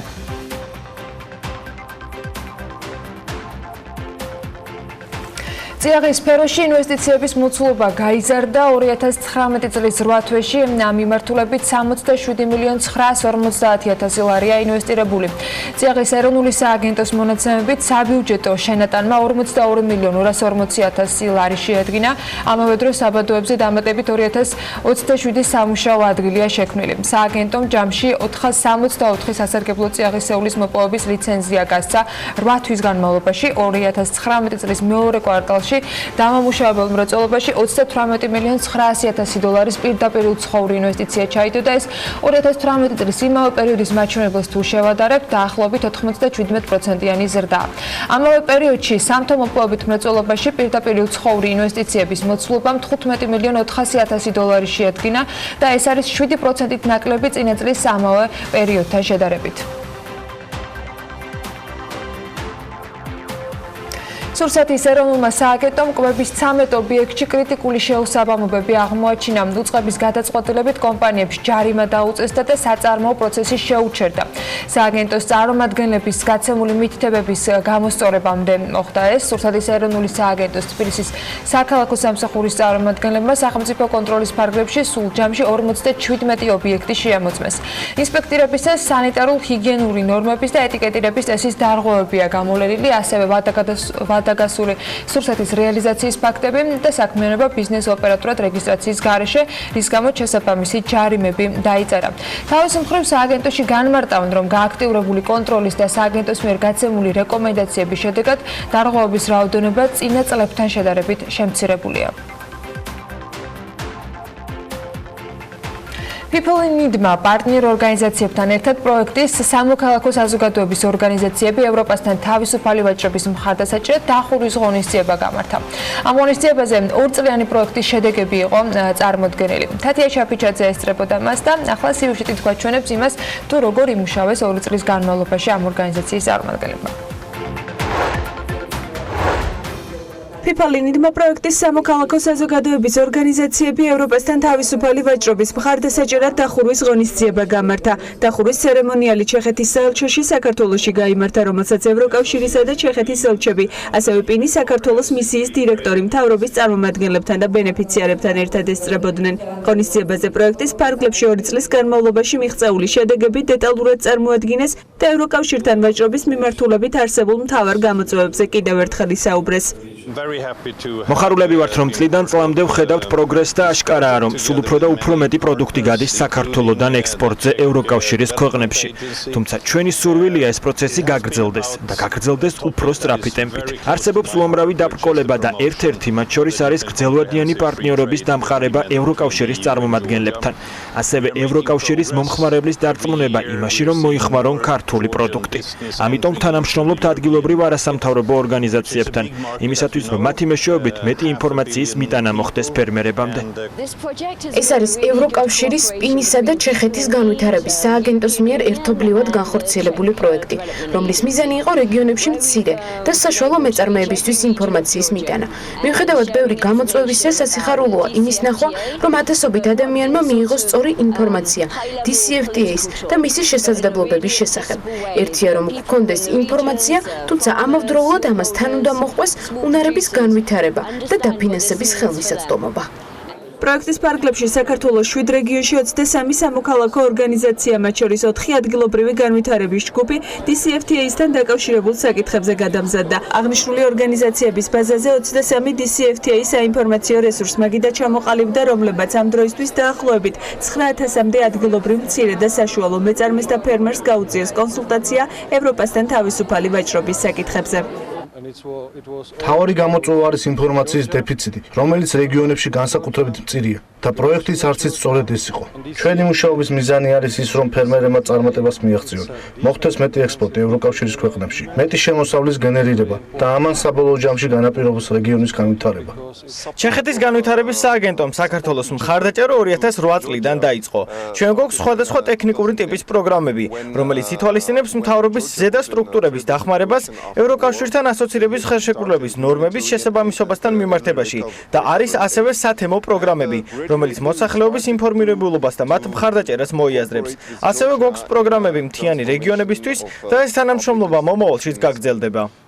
პროექტის დახურვის ცერემონიალი პარტნიორ არასამთავრობო ორგანიზაციებთან, სოფლა თემთა განვითარების სააგენტო, პოლიტიკისა და მართვის კონსალტინგ ჯგუფი, ათინათი და ბრიჯ ინოვაცია და განვითარებასთან ერთად გაიმართა. პრეზენტაციების პარალელურად პროექტის სამიზნე სამოქალაქო საზოგადოების ორგანიზაციებმა საკუთარი საინფორმაციო კუთხეები მოაწყვეს. მონაწილეებს საშუალება ჰქონდათ პროგრამის შედეგების შესახებ ინფორმაციას ადგილზე გაცნობოდნენ. 2 წლის განმავლობაში ჩვენ მას მივაწოდეთ სრული ინფორმაცია ხელშეკრულების შესახებ.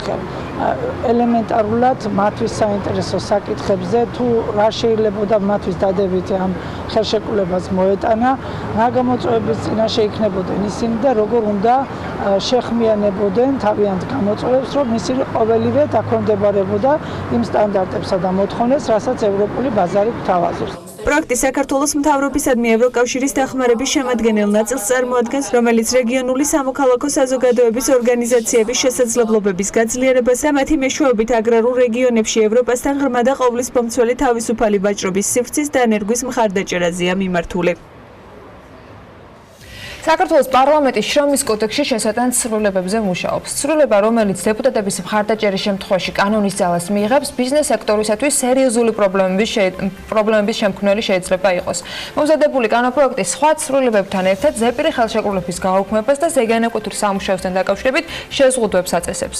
ცვლილებები ბიზნეს გარემოს დამსაქმებლებს და დასაქმებულებს პრობლემებს ერთიანად შეუქმნის. ასეთია საქართველოს უმსხვილესი ბიზნეს გაერთიანების პოზიცია, რომლის სახელითაც გუშინ ვრცელი განცხადებაც გავრცელდა და ყველა იმ რისკზე და პრობლემაზე მიუთითეს, რაც შესაძლოა უკეთესი შედეგის მიღების მიზნით დაიგეგმა, თუმცა მისი კანონად ქცევის შემთხვევაში დიდი ალბათობით დასაქმების ბაზარზე უფრო მეტ პრობლემას შექმნის, ვიდრე ეს დღეს არის. ნიკა ნანოაშვილი, საქართველოს ბიზნეს ასოციაციის იურიდიული დირექტორი გვერდება საქმიანი დილის ეთერში. ნიკა, მადლობა რომ ხარ ჩვენთან ერთად.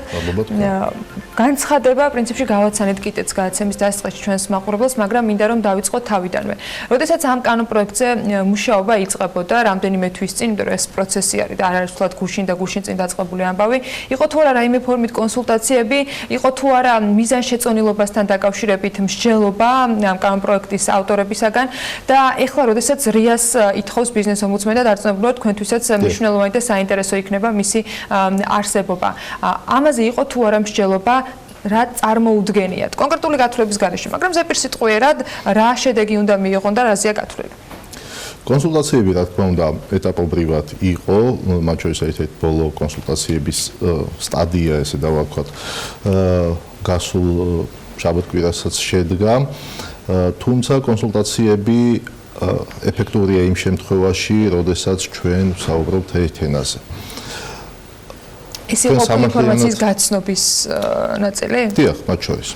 თქვენ სამართლიანად აღნიშნეთ და მიანიშნეთ რეგულაციის ზეგავლენის შეფასებაზე, ანუ მოსალოდნელი რეგულაციების სავარაუდო შედეგებზე, იმ სარგებელზე და იმ დანაკარგებზე, რაც შეიძლება ნებისმიერ რეგულაციას, განსაკუთრებით ამ ტიპის რეგულაციებს მოყვეს. ჩვენ სამწუხაროდ ამ კითხვაზე პასუხი არ აგვაქვს და საკითხს, ოდესაც ასე ვაყენებთ, მოდი დავთვალოთ. რა სარგებელს მივიღებთ? ჯამში ქვეყანა აქ არ არის საუბარი მხოლოდ დამსაქმებელზე და დასაქმებელზე. ჯამში ქვეყანა ამის რა სარგებელს მიიღებს და რა რისკები შეიძლება მოყვეს ამას. ჩვენ მსგავს შეთავაზებაზე სამწუხაროდ ეს არა პირველ შემთხვევაში ვიღებთ უარს, რომ არა ეს საჭიროა იმისათვის, რომ ადამიანის უფლებები იყოს დაცული.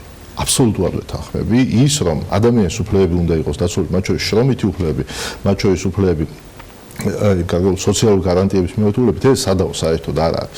შემიძლია დავჯდე და 2-3 საათის უმცირე ვისაუბრო როგორ მინდა მე როგორ წარმომიდგენია ამ ქვეყანაში ადამიანის უფლებების დაცულობა, მაგრამ ეს დაიჭირა მხოლოდ საუბრად, თუ მე თქვენ ვერ აგიხსნით, ვერ დაგისაბუთებთ, რა ეკონომიკური საფუძველი შეიძლება ქონდეს ამ ადამიანების კეთილდღეობას, რის საფუძველზე უნდა იყვნენ ეს ადამიანები, მათ შორის დასაქმებულები გარეთ. ჩვენ შემთხვევაში მხოლოდ დასაქმებულებს არ აქვს პრობლემა, ბიზნესაც აქვს თავის კუთხით და ამაზე ბიზნესი საუბრობს, მათ შორის იმ რეგულაციების ნაწილში, მათ შორის ეკონომიკური განვითარების არასაკმარისი ტემპების ნაწილში, ხო? ეს არ არის რაღაც საიდუმლო და განსაკუთრებული რთულად დასახსნელი პრობლემები, ამას ჩვენ ხედავთ ყოველდღიურად. დასაქმებულის ნაწილიდან ადამიანის უფლებები ახსენეთ და ჩემთვის ცოტა სუბიექტურად შეიძლება იყოს, მაგრამ ჩემი პოზიცია და ანუ რატომ არ შემიძლია ზეგანაკუთრი სამუშაო მქონდეს იმაზე მეტი, ვიდრე ეს კანონით არის განსაზღვრული, იმიტომ რომ ზოგიერთ შემთხვევაში შეიძლება ჩემთვის იყოს დამატებითი შემოსავლის თქვა შესაძლებლობა და მე შემოსავალი მჭირდებოდეს. ანუ პირობით მაგალითს ვამბობ, მათ შორის საფრანგეთში, სადაც ამ მიმართულებით განსაკუთრებით არის დაცული კანონმდებლობა და განსაკუთრებით განკაცრებული იყო შემთხვევები, როდესაც საპროტესტო ტალღის მიზეზიც გახდა, როდესაც ზეგანაკუთრი სამუშაო იყო შეზღუდული. აი ამ რეალობაში საქართველოში დღეს რაც გვაქვს, მოდი მინდა მივყვეთ იმ შესაძლო შეზღუდვებს და ჩამოთვალოთ, რაც კანონპროექტით არის გათვალისწინებული, რა პრობლემები შეიძლება დადგეს, ანუ რა შეზღუდვები უწესდება დასაქმებულს, დამსაქმებელს და ბიზნესს. კი ბატონო. ძალიან საინტერესო საკითხი წამოჭერით თქვენ, რატომ არ მაქვს უფლება დავუშვათ ვიმუშაო იმდენი, რამდენიც მინდა. წმინდა ჯანდაცვის კუთხით ყველა ადამიანს აქვს რაღაც რესურსი, რომლის შემდეგაც მისი ინტელექტუალური ფიზიკური შესაძლებლობები იფიტება და მას უბრალოდ აღარ შეუძლია ეს მუშაობა. სად გადის ამის რესურსი, ეს ერთი და მეორე რა სიტუაციაში ვართ ჩვენ. საფრანგეთი ძალიან კაი მაგალითია, იგივე საფრანგეთში, სადაც ძალიან ბევრი რეგულაციებია ამ კუთხით, ადამიანები მაინც ახერხებენ და მუშაობენ იმდენს, რამდენიც შეუძლიათ, რამდენიც უნდათ. ეს არის მათი უფლება, რომ იმუშაონ. მოდი შევეხოთ ესეთ საკითხს. განვითარებულ ევროპულ ქვეყნებშიც კი ჩვენ გვაქვს გარკვეული მოცემულობა, როდესაც საშუალო ერთი დასაქმებული ერთ სამუშაო საათის განმავლობაში მთლიან შიდა პროდუქტის რაღაც ნაწილს ქმნის, ხო? საშუალო ევროპული მაჩვენებელი ამისათვის არის დაახლოებით $60. ანუ, როდესაც ერთი დასაქმებული ერთ საათს მუშაობს, საშუალოდ იქნება $60 ღირებულების პროდუქცია, რომელიც შემდეგ ბაზარზე იყიდება. საქართველოს შემთხვევაში ეს ციფრი არის დაახლოებით 20 ჯერ ნაკლები. ანუ ჩვენ ერთ საათის მუშაობის განმავლობაში ვქმნით 20 ჯერ ნაკლები ღირებულების პროდუქციას. ეს არის ძალიან მარტივი ლოგიკური მათემატიკური პასუხი კითხვაზე, თუ რატომ ვერ იქნება ჩვენთან შრომითი პირობები ისეთი, როგორც არის საფრანგეთში, გერმანიაში. ჯერის ანაზღაურების ნაწილს, როდესაც მინიმალურ ხელფასზე არის. მინიმალურ ხელფასზე ეს არის პასუხი, ეს არის არა იდეოლოგია, ეს არის არა ვიღაც სურვილი, ეს არის მათემატიკა, რომელსაც ჩვენ რა ტიპის შრომის კოდექსსა უნდა დავწეროთ. სულ რომ აგზავნოთ მუშაობა ან სულ რომ დაავალდებულოთ თითოეული დასაქმებულიო დამსაქმებელიო დასაქმების რაღაც კონკრეტული ჩვენ სასურველი ციფრი გადავუხავთ ვერ გადაუხდის არ იმუშავებს ეს რეგულაცია ამას ვითხოვთ ჩვენ რომ დავჯდეთ, დავთვალოთ, გავიანგარიშოთ და გავთვალოთ, რამდენად ეფექტური იქნება, რამდენად იმუშავებს საერთოდ ცხოვრებაში, ხო? ესა თუ ის რეგულაცია, რამდენად ექნება ბიზნეს საშუალება, ეს ხარჯები გაიღოს, იმიტომ ძალიან მარტივი ლოგიკაა, აქაც მათემატიკა არანაირი სხვა რამ, რომ დასაქმებულის ანაზღაურება ჭიდროდ არის კავშირი მის მიერ შექმნილ ღირებულებასთან და ბიზნეს შესაძლებლობებთან, ხო? ამას წინ ქონდა ამაზე საუბარი, ერთ-ერთი კომპანია, რომელიც მეერთაც ხშირად ისმის საყვედურო დასაქმებულებს ნაკლებს უხდის, ცოტას უხდის, იცით თქვენ ქვეყნება, მათ შორის Forbes-ის მეშვეობითაც, ის 100 ყველაზე მსხვილი კომპანია, რომელთა მოგებები საჯაროა, ხო, დეკლარირებული. ძალიან მარტივი გათვლა გავაკეთოთ, რომ ამ კომპანიას საშუალო დასაქმებულზე 100 ლარი თუ გაეზარდოს ხელფასი, ეს კომპანია იხურება. მოგებას ვეღარ მიიღებს არა, უბრალოდ ზარალზე. ვინმე ჩახედავს ამ მოგებების თქვათ ასეულს, მიხვდება მოგება ჩვენთან ყველაზე მსხვილი რა მასშტაბის არის და ამ ასეულში როგორ არის შეკრული ამაზე საუბარი. და ჩვენთან მესმის არის წარმოდგენები, რომ რაღაც ბიზნესები ხშირ შემთხვევაში მილიონები შეუძლობენ და ასე შემდეგ. ეს არის ყველაზე კაი პასუხი ამ კითხვებზე, ხო? საჯაროდ არის ეს ინფორმაცია გამოტანილი. ეს აჩვენებს მათ შორის იმ ბიზნესის შესაძლებლობებს, ქვეყნის ეკონომიკურ შესაძლებლობებთან ერთად. ამიტომ ჩვენ არა ვართ არაფრის წინააღმდეგი, რაც არის დათვლადი და რაც მოგცემს დადებით პასუხს იმაზე, რომ კი ბატონო, ესა თუ ის რეგულაცია იმუშავებს. ახლა იგივე მაგალითად, რომ ზღუდავთ შეთავსებით მუშაობას, ხო? ადამიანები ყველანაირი რეგულაციის გარეშე სამსახურიდან გამოდიან, ან ვინც ცვლაში მუშაობს, მაგალითად, ერთი დღე მუშაობს და ორი დღე მერე ისვენებს, მიდის და ბავშვად ტაქსაობს, ხო? ახლა როგორ შეიძლება ადამიანს ეს უფლება შეუზღუდო, ხო? ერთია რომ თეორიულადაც ვერ შეუზღუდო, მეორე ეს მისი უფლებაა.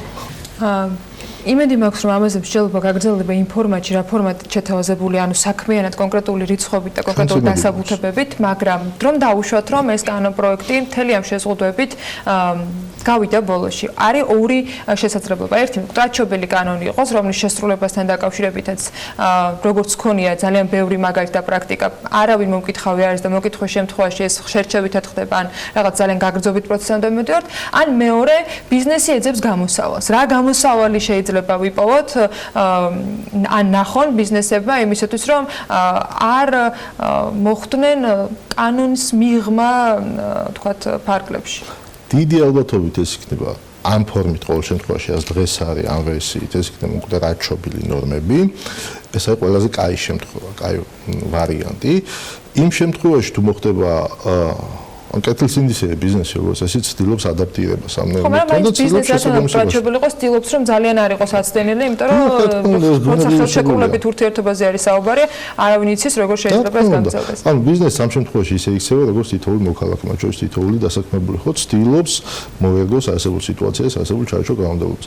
მეორე ვარიანტი და ცუდი ვარიანტი საკმაოდ ეს არის ის რომ მოხდება კადრების შემცირება, ანუ ხელფასი ნომინალურად გაიზრდება, მაგრამ უმუშევრობაზე გაგვეზრდება ამ შემთხვევაში, იმიტომ რომ სხვა გამოსავალი არა, ახლა მინიმალურ ხელფასს თუ დავაწესებთ, ხო და ბიზნეს არ აქვს რეალურად ამის გადახდის საშუალება კონკრეტულ ბიზნეს სიტყვაზე.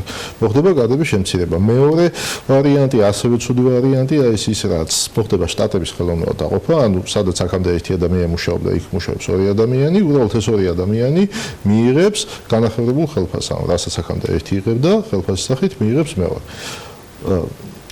მესამე ვარიანტი, ასევე ცუდი ვარიანტი არის ის, რომ ამ ყველაფრის ასახვა და გადატანა ამ დამატებითი ხარჯების მოხდება ფასებში.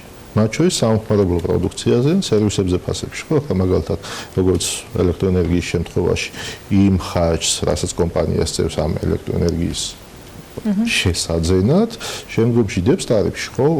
ესე მუშაობს სისტემა, სხვანაირად ვერ იმუშავებს. ახლა ვერავინ ვერ მოიტანს საჰაერიდან ამ ხარჯებს, ამ თანხებს და ვერ ჩადებს ამ პროდუქტს ღირებულებაში. ამ ყველაფერს აქვს თავისი ჯაჭვი, სადაც ყველა გოლი ერთმანეთთან მჭიდროდ დაკავშირებული აქვს. სხვა პრინციპი და სხვა ლოგიკა არ მუშაობს, ჩვენ რაც უნდა მაღალ მატერიებზე და მაღალ ღირებულებებზე ვისაუბროთ. რისი საწინააღმდეგო მე არაფერი არ მაქვს. მეც ძალიან დიდი სურვილი მაქვს ნათლად დავინახოთ, როგორ შეიძლება ციფრებში ამ ყველაფრამდე მივიდეთ. თქვენს განცხადებაში ასევე იყო მოყვანილი ასეთი ეპიზოდი, როცა აღნიშნეთ, რომ ის რაც წეღანს ვისაუბრეთ ამ ნაწილზე, რომ ევროპულ ქვეყნებში არის ჩვენ მოთხოვნილზე მეტი შევიტანეთ ამ კანონპროექტში და მოთხოვნილზე მეტად ანუ რომის პაპზე მეტი კათოლიკეობა გამოვიჩინეთ ამ ნაწილში. სად გადის მაშინ ზღვარი? აი რა ფორმით წარმოგიდგენიათ, რომ შრომის კოდექსში ცვლილებები შევიდეს, ისე რომ ის რისკები, რომელიც ახლა ჩამოვთვალეთ, არ იყოს გზახსნილი მათთვის. მოდით მე ესე უპასუხებთ გეთანხმებით აბსოლუტურად იმ ნაწილში, რომ ჩვენ დირექტივებს ინვერსიით ყოველ შემთხვევაში რაც დღეს არსებობს, ბევრად ვწდებით, მაგრამ მეორე საკითხი სად გადის ზღვარი? ზღვარი გადის ზუსტად იქ, რისი საშუალებას და შესაძლებლობას ჩვენ ეკონომიკას აქვს. რა გვინდა? გვინდა რომ ამ ქვეყანაში მაგალითად თითოეულ დასაქმებულს ჰქონდეს ხელფასი 1000 ლარი.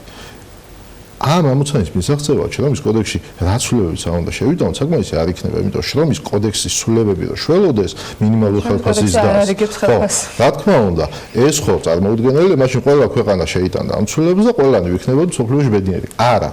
ამის პასუხი არის ეკონომიკაში. ჩვენ უნდა მოვახერხოთ მათ შორის დასაქმებულებთან ერთად, მათი ინტერესების დამცველებთან ერთად და მათი მონაწილეობა ძალიან მნიშვნელოვანია, რათა ნათლად დავინახოთ მთელი ეს პროცესი, ხო? როგორ მიიღწევა მაგალითად იგივე საშუალო ხელფასის და ქვეყანაში. ეს ხო კონკრეტული ციფრებია. ჩვენ ეს გზა უნდა გავიაროთ, ეკონომიკური განვითარების გზა უნდა გავიაროთ, ხო? ბიზნესი უნდა გაიზარდოს იქამდე, რომ შეძლოს ამის გადახდა. ეს არის ამ კითხვაზე პასუხი. ის რომ შრომის კოდექსში ცვლილებები შევიტანდა და ესე იქნება, არ იქნება ესე.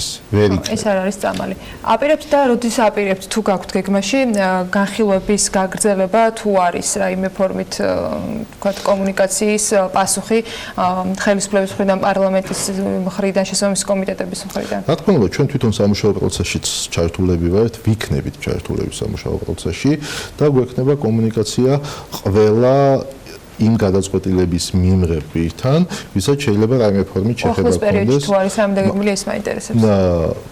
ეს უახლოეს პერიოდში დღეს და ხვალ კონკრეტულად ვერ გეტყვით. ამაზე ყოველდღიურად მიდის კომუნიკაცია ყველა დაინტერესებულ მხარესთან და ჩვენ აუცილებლად ვეცდებით მინიმუმ მივახციოთ იმას, რომ ამ ყველაფერთან დაკავშირებით დაიდოს ციფრები, კონკრეტული ციფრები. მათ შორის ჩვენი მონაწილეობა, ჩვენი ჩართულობა, ჩვენ არა ვართ პროცესთან განზე გამთქრები და არ ვუყურებთ, რომ მოდით აი ციფრები მოიტანეთ და ვერ ვილაპარაკოთ. არა, მათ შორის ამ პროცესშიც აქტიურად მონაწილეობთ. მოდით დავინახოთ, ერთად დავინახოთ ეს სურათი და ამის შემდეგ იქნება შესაძლებლობა. კი ბატონო, შეიძლება მეტიც იყოს მინიმალური ხელფასი, ნაკლები იყოს, მეტი იყოს სამუშაო და გამოყოფილი, ან უფრო მეტად შევზღუდოთ ხო ის სამუშაო და ეს ხო არავითარ თვითმიზანი ამაზე ხო არ ვლაპარაკობთ ჩვენ. ჩვენ ვლაპარაკობთ პროცესზე და შედეგებზე, რა შედეგებს მოიტანს ეს ქვეყნისათვის. იმედია რეას უახლოეს მომავალში ვნახოთ ამ თემასთან დაკავშირებით და მე ჭვი მაქვს რომ კიდევ ბევრჯერ მოგვიწევს ამ კანონპროექტთან მიმართებით საუბარი და იმ სიახლეებთან რომელიც მას თანს დევს შესაძლოა თქვენთანაც და რა თქმა უნდა თქვენთან ერთადაც. იკან ანუაშვილი საქართველოს ბიზნეს ასოციაციის იურიდიული დირექტორი იყო, საქმიანი დილის სტუმარი, წარმატებები მას. ჩვენ კი ეთერი უნდა გავაგრძელოთ კიდევ ერთ ძალიან საინტერესო თემით, საწვავისა და რეგულირების საკითხზე უნდა გადავიდეთ. რეგულირება ყველგან და ყველაფერში გრძელდება. ნავთობიმპორტიორთა კავშირის შეხვედრაზე, სადაც ევრო 5-ის ტიპის დიზელის საწვავის შემოღებაზე იყო საუბარი, ახალი ინიციატივა გაჟღერდა, რომელიც 1 წლის განმავლობაში მაღალი საწვავის სტანდარტთან ერთად ევრო 4-ის ტიპის დიზელის ხელმისაწვდომობასაც გულისხმობს.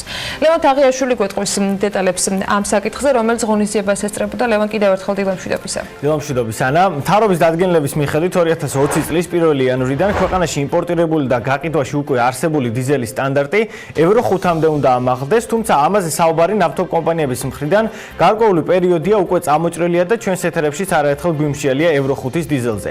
ნავთობიმპორტიორთა კავშირის შეხვედრაზე სწორედ ამ თემას განიხილავდნენ, როგორც კავშირის თავმჯდომარე ვანო თვალაშვილი ჩვენთან საუბრისას ამბობს, ეკოლოგიის გაუმჯობესებისთვის საწვავის ხარისხთან ერთად ავტოპარკი თამაშობს გადამწყვეტ როლს, რომელიც ვერანაირი კრიტიკას ვერ უძლებს და მხოლოდ დიზელის ხარისხის გაუმჯობესება სასურველ შედეგს ვერ გამოიღებს. სწორედ ამ პრობლემის გადასაჭრელად კავშირმა ინიციატივა წარუდგინა ბიზნეს ომბუდსმენს, რომლის მიხედვითაც 2020 წელს არსებული მოთხოვნა ამოქმედება, თუმცა 1 წლის განმავლობაში ევრო 4-ის საწვავით დაშვებული იქნება ბაზარზე და ნავთობკომპანიებს გარკვეული დრო მიეცემათ რეგულაციებთან შესაგვებლად.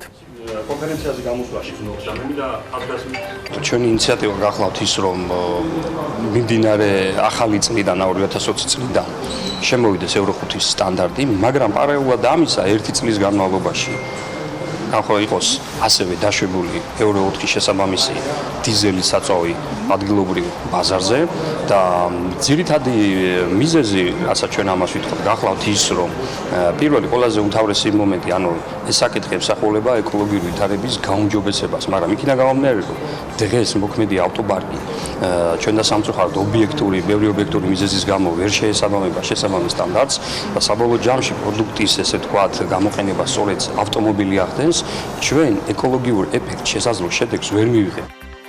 პოზიციას იზიარებს სოკარ პეტროლიუმ ჯორჯიას დირექტორი ლევან გიორგაძეც, რომელიც ამბობს, რომ რადიკალურმა რეგულაციამ შესაძლოა ბაზარი დააზარალოს და საპირწონეთ ეკოლოგიაც კვლავ იდენტურ მდგომარეობაში დარჩეს.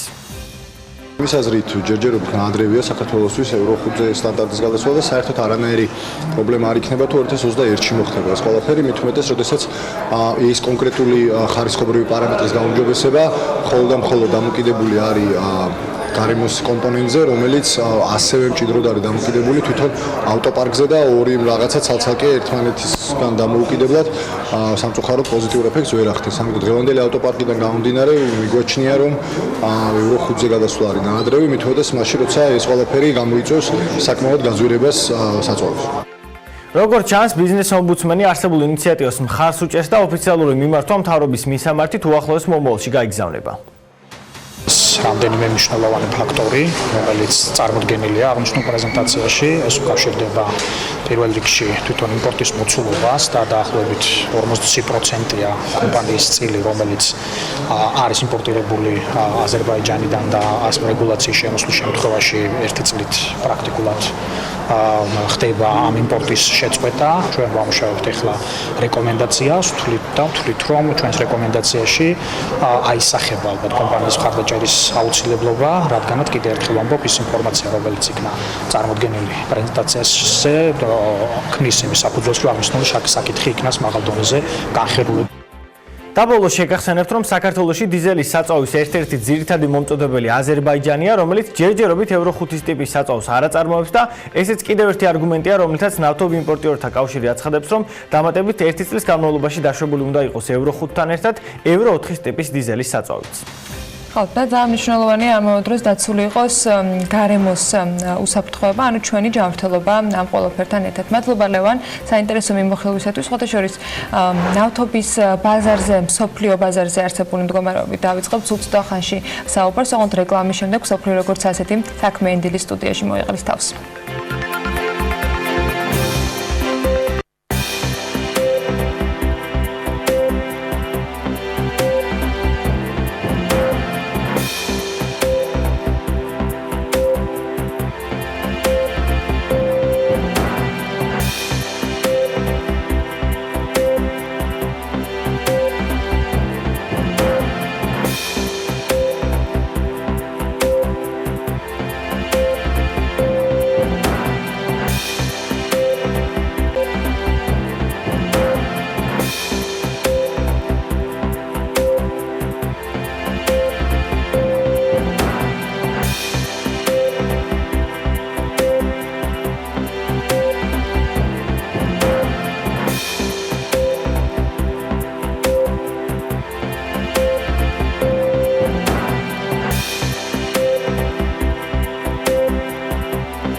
ნავთობის ბაზარზე ფასების აფეთქება დრონებით მოწყობილი დივერსიის შემდეგ სტაბილურობის წერტილამდე ჯერ მაინც ვერ მივიდა. მოვლენების განვითარების პარალელურად ბირჟების რეაქციაზე მუდმივად პულსს მიდავნებულ საქმიან ეთერებს ბუკა პეტრიაშვილი უერთდება, რომელიც ცხადია მსოფლიო როგორც ასეთის ფარგლებში სწორედ ამ თემით იწყებს დღევანდელ მიმოხილვას. 5 დრონის ეფექტი, ასე დავარქვი მე ნავთობის ბაზარზე მიმდინარე პროცესებს, მაგრამ საიდან მოვიდა ეს 5 დრონი? მოდი ამით დავიწყოთ ჩვენი დღევანდელი მიმოხილვა. მოგესალმები ანა, მოგესალმები ბექა, მოგესალმები ჩვენს მაყურებელს. საქმე იმაშია, რომ ეს შეიძლება იყოს არა მხოლოდ დრონები, ასევე ახლა მიმდინარეობს გამოძიება, არის გარკვეული მტკიცებულებებიც, გარკვეული ეჭვებიც, რა თქმა უნდა, საფუძვლიანი, რომ ეს იყო დრონებით და სარაკეტო მოწყობილობებით, ესე ვთქვათ, განხორციელებული თავდასხმა. ეხლა ყველაზე მთავარი და მნიშვნელოვანი შეკითხვა სწორედ ეს, საიდან მოვიდა ეს ყველაფერი, ჰუსიტებმა აიღეს თავის თავზე პასუხისმგებლობა. პირველ რიგში, რა თქმა უნდა, ვთქვათ ერთ მნიშვნელოვნად, რომ ეს ჰუსიტების დაჯგუფება, ესე ვთქვათ, მხარდაჭერილი არის ერთ მნიშვნელოვნად ოფიციალურად ირანისგან აღიჭურება შეიარაღებით და ასე შემდეგ. ისევე როგორც სხვა ამ ტიპის დაჯგუფებები რეგიონში. მაგრამ აქ რეალურად საქმე იმაშია, რომ ამერიკის შეერთებული შტატების ადმინისტრაცია, ისევე როგორც დიდი ბრიტანეთის ხელისუფლება, ამერიკის შეერთებული შტატები უფრო კაფეო მტკიცებულ ფორმაში აცხადებს, რომ ამ ყველაფრის უკან და არა მხოლოდ უკან, არამედ უშუალო შემსრულებელი ამის არის ირანი. დიდი ბრიტანეთიც ასევე მინიშნებებს აკეთებს ევროკავშირმა ძალიან ისეთი პრინციპული პოზიციონირება მოახდინა ამასთან დაკავშირებით, მაგრამ რეალურად თუ კი დადასტურდა და მიმდინარეობს ეხაც გამოძიება საუდის არაბეთის, ამერიკის შეერთებული შტატების, დიდი ბრიტანეთის და სხვა ქვეყნების წარმომადგენლების მონაწილეობით, მაშინ ისმის შეკითხვა, რომ თუ კი დადასტურდა, რომ ეს არის ირანი, მაშინ რა? იმიტომ რომ ეს არ იყო მხოლოდ საუდის არაბეთის ეკონომიკაზე მიყენებული ზიანი და მიტანილი იერიში, რეალურად სოფლიოს წარმოების 5% და საუდის არაბეთის დღიური წარმოების 9% აფეთქდა. საუდის არაბეთმა იმით მოახერხა ბაზრების დაწყნარება, ესე ვთქვათ, რომ განაცხადი გააკეთა, რომ მაქსიმუმ თვის ბოლომდე მოხდება მთელი ამ მოცულობის აღდგენა, იყო საუბრები და მზადყოფნა ამერიკის შეერთებული შტატების მხრიდანაც, რომ რეზერვები გახსნილიყო, რათა არ შეწყვეტილიყო და არ შეზღუდულიყო მიწოდება და ამ განცხადებებმა რეალურად ის შოკი და ის პანიკა გაანეიტრალა და უკვე სადღაც დაახლოებით 61-62 დოლარის ფარგლებში არის ბრენტის ტიპის ნავთობი. მნიშვნელოვანი დაწევა მოხდა, თუმცა ეს არ არის ის წერტილი $60 მიდამოებში იყო, 59-60 დოლარის მიდამოებში იყო.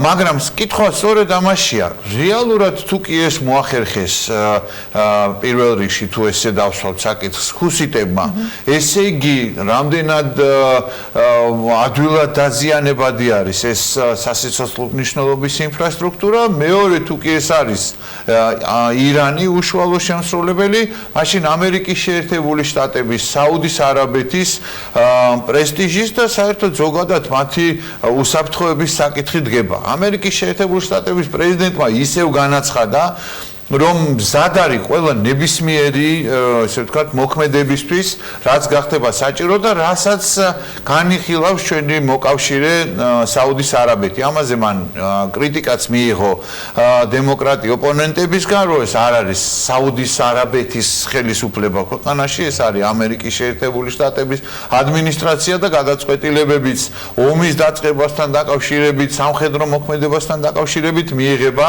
ამერიკის შეერთებული შტატების კონგრესის მიერ და არა საუდის არაბეთის გადაწყვეტილებაზე დაფუძნებით ამერიკის შეერთებული შტატების პრეზიდენტის მიერ გაკეთებული ტვიტის საფუძველზე. თუმცა რეალურად ობიექტურად უნდა ითქვას, რომ დონალდ ტრამპი არ არის ომის პარტიის და ომისთვის განწყობილი პრეზიდენტი. აქვე მან განაცხადა, რომ მას შეუძლია გაცილებით უფრო დიდი ზიანის და ზარალის მიყენება ირანისთვის, თუმცა მას ამის სურვილი არ აქვს. აქ არის ერთი მნიშვნელოვანი დეტალი, მიდიოდა ძალიან ინტენსიური საუბრები იმასთან დაკავშირებით, რომ შესაძლებელი იყო ნიუ-იორკში გენერალური ასამბლეის ფარგლებში შემდგარი იყო შეხვედრა ამერიკის შეერთებული შტატების პრეზიდენტსა და ირანის პრეზიდენტ როჰანის შორის. არის კონსპირაცია ამასთან დაკავშირებით და სწორედ ეს შეხვედრა რომ არ შემდგარიყო, სწორედ ამიტომ განხორციელდა ეს თავდასხმაც და ასე შემდეგ. ფაქტი სახეზეა, ამერიკის შეერთებული შტატების მხრიდან წამოსული ბრალდებების შემდეგ ირანის სულიერმა ლიდერმა ალი ხამენეიმ უარყო ყოველგვარი ესე ვთქვათ უშუალო მონაწილეობა ირანის, დაუბრუნდა ძველ პოზიციას, რომ არავითარი კონტაქტი, კომუნიკაცია ამერიკის შეერთებული შტატებთან არ იქნება, ვიდრე ამერიკის შეერთებული შტატები არ დაუბრუნდება იმ ბირთვულ შეთანხმებას, რომელიც მან დატოვა თვეების უკან. რეალურად მთელი ეს დიპლომატიური ძალისხმევაც, რომელშიც საფრანგეთის პრეზიდენტის მონაწილეობდა და სხვა, ესე ვთქვათ, აქტორებიც რეალურად ნულს გაუთანაბდა და ეს შეხვედრა და ეს დიპლომატიური მოგვარების პერსპექტივა რეალურად ამ დროისთვის ამოწურულია. საითკენ მიდის ეს ყველაფერი, კიდევ ერთხელ ვიმეორებ, განწყობა არ არის, მადლობა ღმერთს, ამერიკის შეერთებული შტატების ადმინისტრაციაში ომისთვის, თუმცა მზადება ამისთვის, რა თქმა უნდა, არის და არის უმაღლესი ხარისხის მზადყოფნაც, რეალურად მოგეხსენებათ, რომ არის კონცენტრირებული სპარსეთის ყურეში ძალიან დიდი რაოდენობა ამერიკის შეერთებული შტატების შეიარაღებული ძალების, არის იქ ადგილზე ავიამზიდები და ასე შემდეგ. უბრალოდ საქმე იმაშია და პრობლემა, ყველაზე დიდი პრობლემა იმაშია, რომ ტანკერებზე თავდასხმა, ამერიკული დრონის ჩამოგდება, ეხლა აგერ საუდის არაბეთის ყველაზე დიდი ნავთობსაბადოს და ნავთობგადამამუშავებელი საწარმოს ამაზე თავდასხმის განხორციელება, ეს ყველაფერი ნელ-ნელა საბოლოო ჯამში შეიძლება მივიდეს და კიდევ ერთხელ ვიმეორებ, ღმერთმა არ ქნას, იმიტომ რომ ეს ჩვენთან უფრო ახლოს არის, ვიდრე დიდ ბრიტანეთთან და ამერიკის შეერთებულ შტატებთან, რეალურად საბოლოო ჯამში აღარ დარჩეს სხვა გამოსავალი და სხვა არჩევანი. იმედი მაქვს, რომ აქამდე საქმე არ მივა არც ერთ შემთხვევაში და იმედი მაქვს, რომ რეალურად შესაძლებელი იქნება სტატუს კოს შენარჩუნება მაინც. თუმცა ირანი მიდის იქითკენ, თავადაც მიდის იქითკენ, რომ ამ ბირთვული შეთანხმების ძირითად პრინციპებს, რაზეც იყვნენ შეთანხმებული, თავად უკვე ეტაპობრივად არღვევს და ყველაფერი მიდის იქამდე, რომ რეალურად სავსებით შესაძლებელია ძალიან მიუახლოვდეს, ძალიან მალე მიუახლოვდეს ბირთვული იარაღის შემუშავებას, რასაც ვერავინ ვერ დაუშვებს, მათ შორის რეგიონის სხვა სახელმწიფოების და მეზობელი სახელმწიფოებიც ასევე. ამ თემასთან დაკავშირებით დარწმუნებული ვარ, რომ საუბარი აუცილებლად იქნებოდა ანკარაში შემდგარ სამხრეთ სამიტზე, რიგით მეხუთე სამიტი იყო ესეც, ჩვენი ბლოგის არ იყოს, Forbes-ის ვებგვერდისთვის გამოქვეყნებულში, ესეც იყო ძალიან მნიშვნელოვანი იმ თვალსაზრისით, რომ თურქეთის ირანისა და რუსეთის ლიდერები შეიკრიბნენ პირველ რიგში დაუმთავრესად საუბრად სირიაში არსებულ პრობლემაზე, კერძოდ იდლიბის პროვინციაში.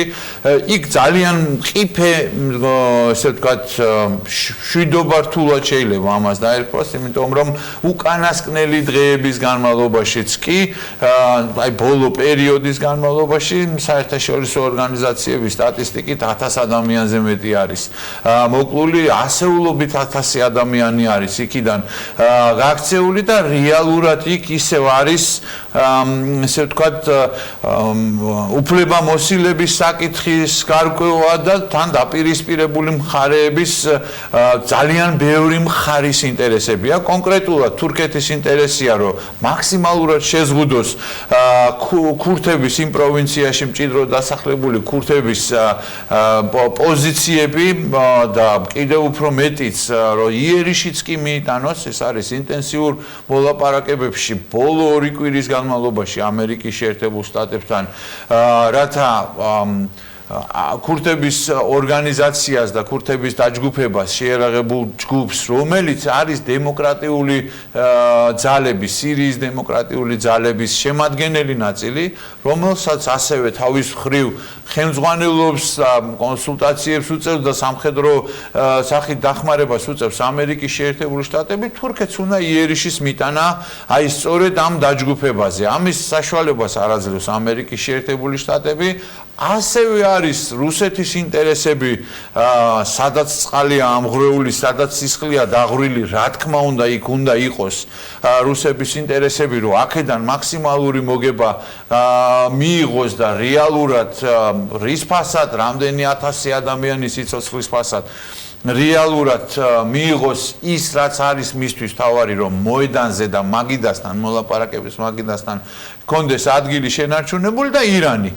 ისევე როგორც იემენთან მიმართებაში, სირიასთან მიმართებაშიც ძალიან სერიოზულია, ისევე როგორც ერაყთან მიმართებაში, თქვა და პალესტინასთან, ლიბანთან მიმართებაში ძალიან დიდია ირანის ინტერესები კონკრეტული გავლენების და ეს ინტერესები არ არის მხოლოდ პოლიტიკურად დეკლარირებული, ღიად არის იქ ნახევრად გასამხედროებული ორგანიზაციები, რომლებიც პირდაპირ იღებენ ფინანსურ სამხედრო დახმარებას ირანის ხელისუფლების მხრიდან და მათი საფარქვეშ და მათი მხარდაჭერით მონაწილეობენ ამ სამხედრო მოქმედებებში.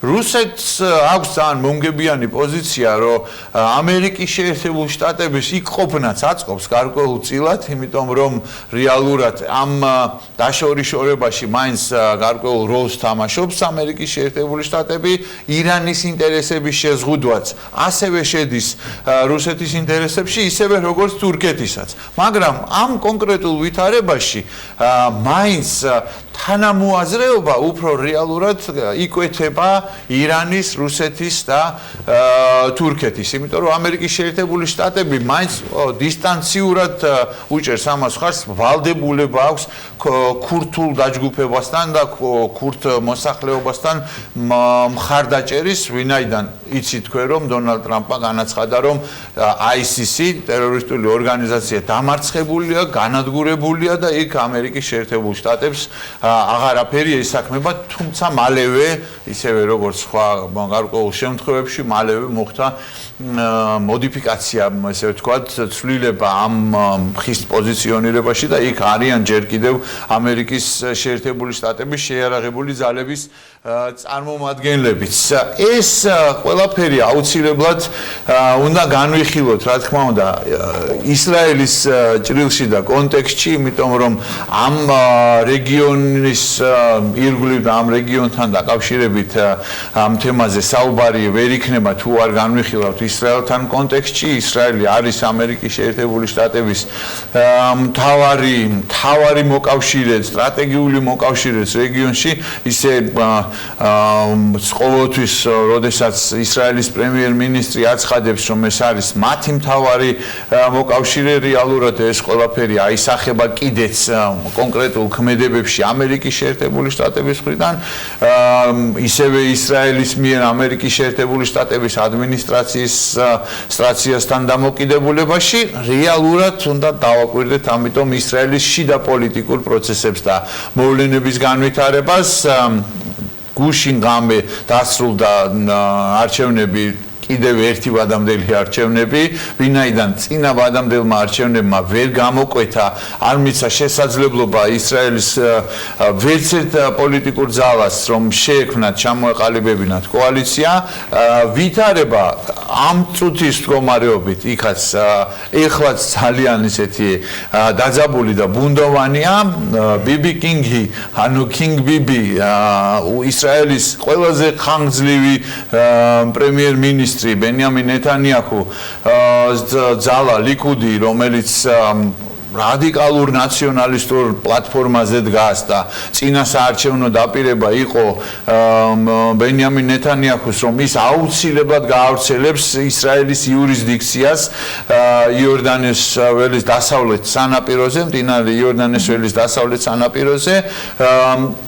მან ამჯერად ვერ მიიღო ამ დროის ამ წუთის მდგომარეობით ის რაოდენობაც კი რომელიც მას ჰქონდა აპრილში ჩატარებულ არჩევნებზე მაშინ მიიღო 35 მანდატი ეხლა საუბარია 31-32 მანდატზე არც ეს რაოდენობა და არც წინა რაოდენობა ბუნებრივია არ იყო ასეთივე მდგომარეობა აქვს ლურჯების და თეთრების კოალიციას ასევე ძალიან სახელოვანი გენერლის თადარიგის გენერლის ყოფილი გენერალური შტაბის უფროსის ბენი განცის კოალიციას 1-2 მანდატით მეტი შეიძლება მიიღოს, მაგრამ ესეც არ არის საკმარისი, ვინ რჩება ამ ყველაფერში მოგებული, ეს არის პოლიტიკური ძალა ჩვენი სახრი ისრაელი, რომელსაც ლიდერობს ყოფილი თავდაცვის მინისტრი ავიგდორ ლიბერმანი, რომელმაც ამ არჩევნებით წინა არჩევნებთან შედარებით გაიორმაგა ეგზიტ პოლების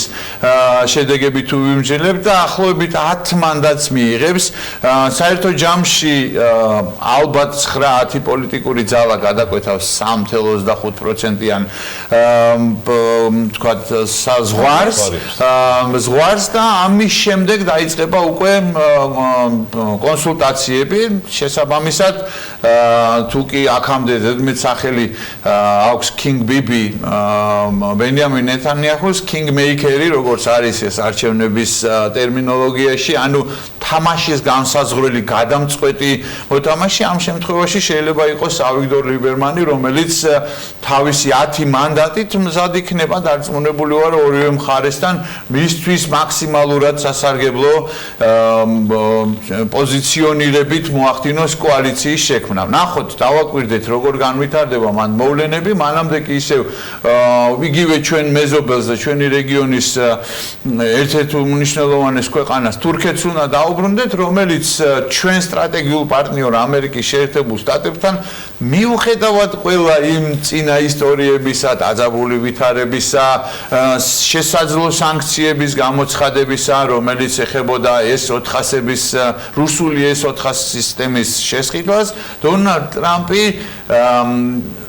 დიდი ოცეული სამიტიდან მოყოლებული შემდგომ რაღაცა კონკრეტული კომუნიკაციები და ურთიერთ ესე ვთქვათ რევერანსებით გაშგენთილ ატმოსფეროში ცდილობს რომ სიტუაცია დაარეგულიროს ამერიკის შეერთებულ შტატების პრეზიდენტთან ურთიერთობაში სულ ცოტა ხნის წინ როიტერსისთვის მიცემულ ინტერვიუში მან თქვა რომ ის მზად იქნება ნიუ-იორკში როდესაც შეხვდება ამერიკის შეერთებული შტატების პრეზიდენტს ელაპარაკოს მას ამერიკული თავდაცვის და სარაკეტო სისტემების პატრიოტების შესყიდვაზე. იცით თქვენ შევახსენებ ჩვენს მაყურებელს, რომ ამერიკული თვითმფრინავების F-35-ების მიწოდებაც და ისევე როგორც ერთობლივი წარმოების პროცესი შეწყვეტილია და შეჩერებულია, ასევე ამერიკის შეერთებულ შტატებს სურს რომ სანქციები შემოიღოს თურქულ ყველაზე მსხვილ ხალხ ბანკზე, რომელსაც ადანაშაულებს ირანისთვის დაწესებული სანქციების დარღვევაში, შესაბამისად ძალიან საინტერესო იქნება აი ამ რეგიონული გადმოსახედიდან და ამ კონტექსტში ძალიან საინტერესო იქნება როგორ წარიმართება ეს ორმხრივი მოლაპარაკებები იმ შემთხვევაში ირანის შემთხვევაში თუ უკვე ცხადია და ცნობილია რომ ეს შეხვედრა არ შედგება თურქეთთან მიმართებაში და ჩვენთვის ეს ძალიან მნიშვნელოვანია შეიძლება არანაკლებ უფრო მეტი არა მნიშვნელობის ვიდრე ირანთან ამერიკის შეერთებული შტატების ურთიერთობის ნორმალიზება იმიტომ რომ თურქეთი ჩვენი სტრატეგიული პარტნიორია, მნიშვნელოვანი მეზობელია სავაჭრო პარტნიორიდან ნატოში გაწევრიანების კუთხით მისი მხრიდან ძალიან ღია და პრინციპული მხარდაჭერა არის და ამერიკის შეერთებული შტატები მიუხედავად იმისა რომ მათი სატრანსპორტო გემი ვერ მოხვდა ჩვენს ფოთის პორტში ამა თუ იმ მიზეზების გამო რომელსაც გადავნებული იყო რუსული სამხედრო გემები ამერიკის შეერთებული შტატები თავისი სპეციალური წარმომადგენლებით უკრაინაში კურტ ვოლკერი და ასე შემდეგ ყველა ჩვენი მეგობრები რჩება ჩვენი ქვეყნის თავარ მნიშვნელოვან თავარ სტრატეგიულ პარტნიორად და მე დარწმუნებული ვარ, რომ ამ ურთიერთობებს კიდევ დიდი პოტენციალი აქვს წინ. თავარ იდენტიფიცირებას სწორად მოვახდინოთ, ვინ არიან ეს ადამიანები. ვინ არიან ნამდვილი მეგობრები. ვიცოდეთ სახელი. ავარი არის რომელ პატრიოტებს დაღლაპარაკება თურქეთის პრეზიდენტი, ამერიკის შეერთებული შტატების პრეზიდენტს დარწმუნებული ვარ, რომ ალიანსი არა. მადლობა მოკაჩულოთ საინტერესო მიმოხილვისათვის. ალექსი პეტრიაშვილი BMG-ის საერთაშორისო მიმოხილველი იყო საქმიანი დილის ეთერში. მისი ბლოგი უნდა წაიკითხოთ აუცილებლად Forbes-ზე. ამჯერად ნატო არის მთავარ ფოკუსში და რა თქმა უნდა საქართველოს ორშაბათი განახლებულს დაალოდოთ.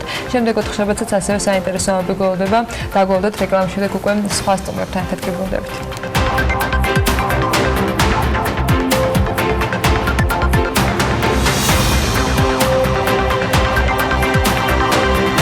TBC-ის მიერ დაფუძნებული წლის ყველაზე მასშტაბური რიგით მესამე ბიზნეს ღონისძიება 6 გამარჯვებული ხავდა. ჩვენი მაყურებლები მცირე და საშუალო ბიზნეს წარმომადგენლებს უკვე კარგად იცნობენ. სხვათა შორის რიგით მესამე დაჯილდოებაზე პირველად იყო გამარჯვებულებისთვის 3 კატეგორიის ჯილდო დაწესებული. გამარჯვებულ კომპანიებს საკუთარი ბიზნეს საჭიროებიდან გამომდინარე თავად უნდა აერჩიათ 3-დან ერთ-ერთი. ესენია ციფრული სტრატეგია და ახალი ვებგვერდი, ბრენდ სტრატეგია და საიმიჯო კამპანია ან პროგრამული უზრუნველყოფა.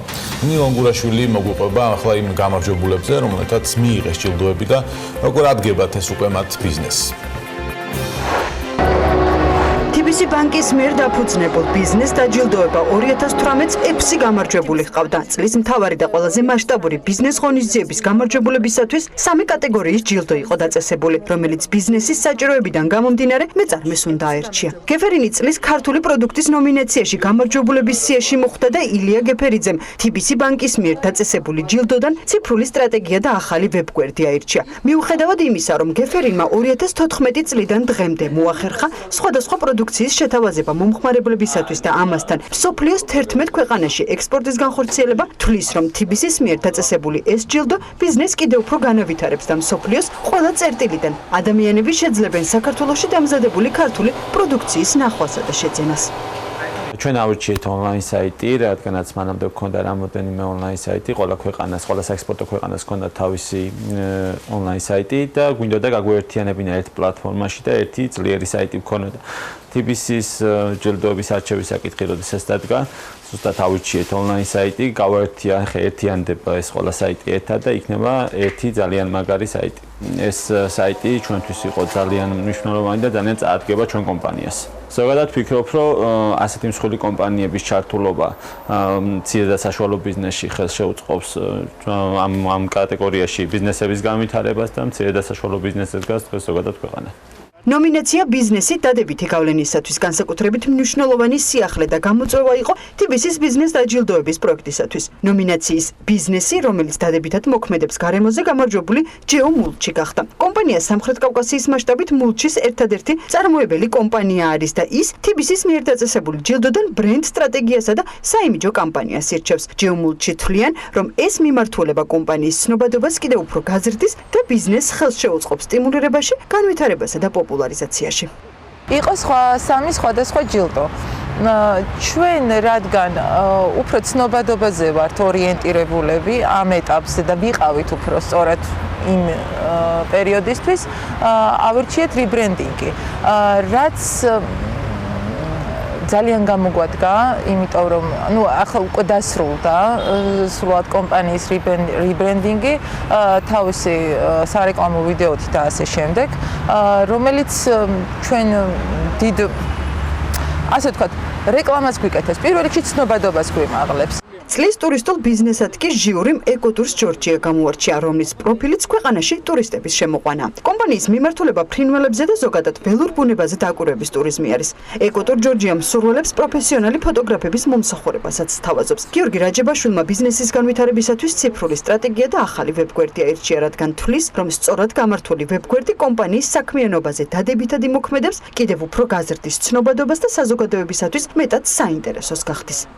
ჩვენ ავირჩიეთ ახალი საიტის დამზადება, რომელიც თითქმის დასრულებულია და ალბათ ერთი კვირის განმავლობაში გაეშვება უკვე. ახლა საბოლოო, ასე ვთქვათ, პატარა ცვლილებებს ვაკეთებთ ფოტოებთან დაკავშირებით. ამიტომ როგორ წაგვადგა ჯერ ვერ გეტყვით, მაგრამ დარწმუნებული ვარ, რომ წაგვადგება, იმიტომ რომ ისეთი ძალიან თანამედროვე საიტი, ვებგვერდია, რომელიც ძალიან მნიშვნელოვანია ჩვენთვის. TBC-ის მიერ დაფუძნებული წლის მთავარი და ყველაზე მასშტაბური ბიზნეს ღონისძიება უკვე მესამედ ეროვნულ ბიბლიოთეკაში ჩატარდა. 18 ფინალისტიდან 6 გამორჩეული ბიზნესი შეირჩა და მათთვის TBC ბანკის გუნდმა 3 კატეგორიის ჯილდო დააწესა. გამარჯვებულ კომპანიებს კი საკუთარი ბიზნეს საჭიროებიდან გამომდინარე თავად შეეძლოთ აერჩიათ 3-დან ერთ-ერთი. პლატფორმამ 3 წლის მანძილზე ჯამში 1600-მდე წევრი გააერთიანა, რომლებმაც საკუთარი წარმატების ისტორია მთელს საქართველოს გაუზიარეს და ბიზნესის მხარდამჭერი პროექტებით, რომელიც მათ საქმიანობას აძლიერებს ეკონომიკაში საკუთარი წვლილი შეიტანეს. ეს იყო შარშა.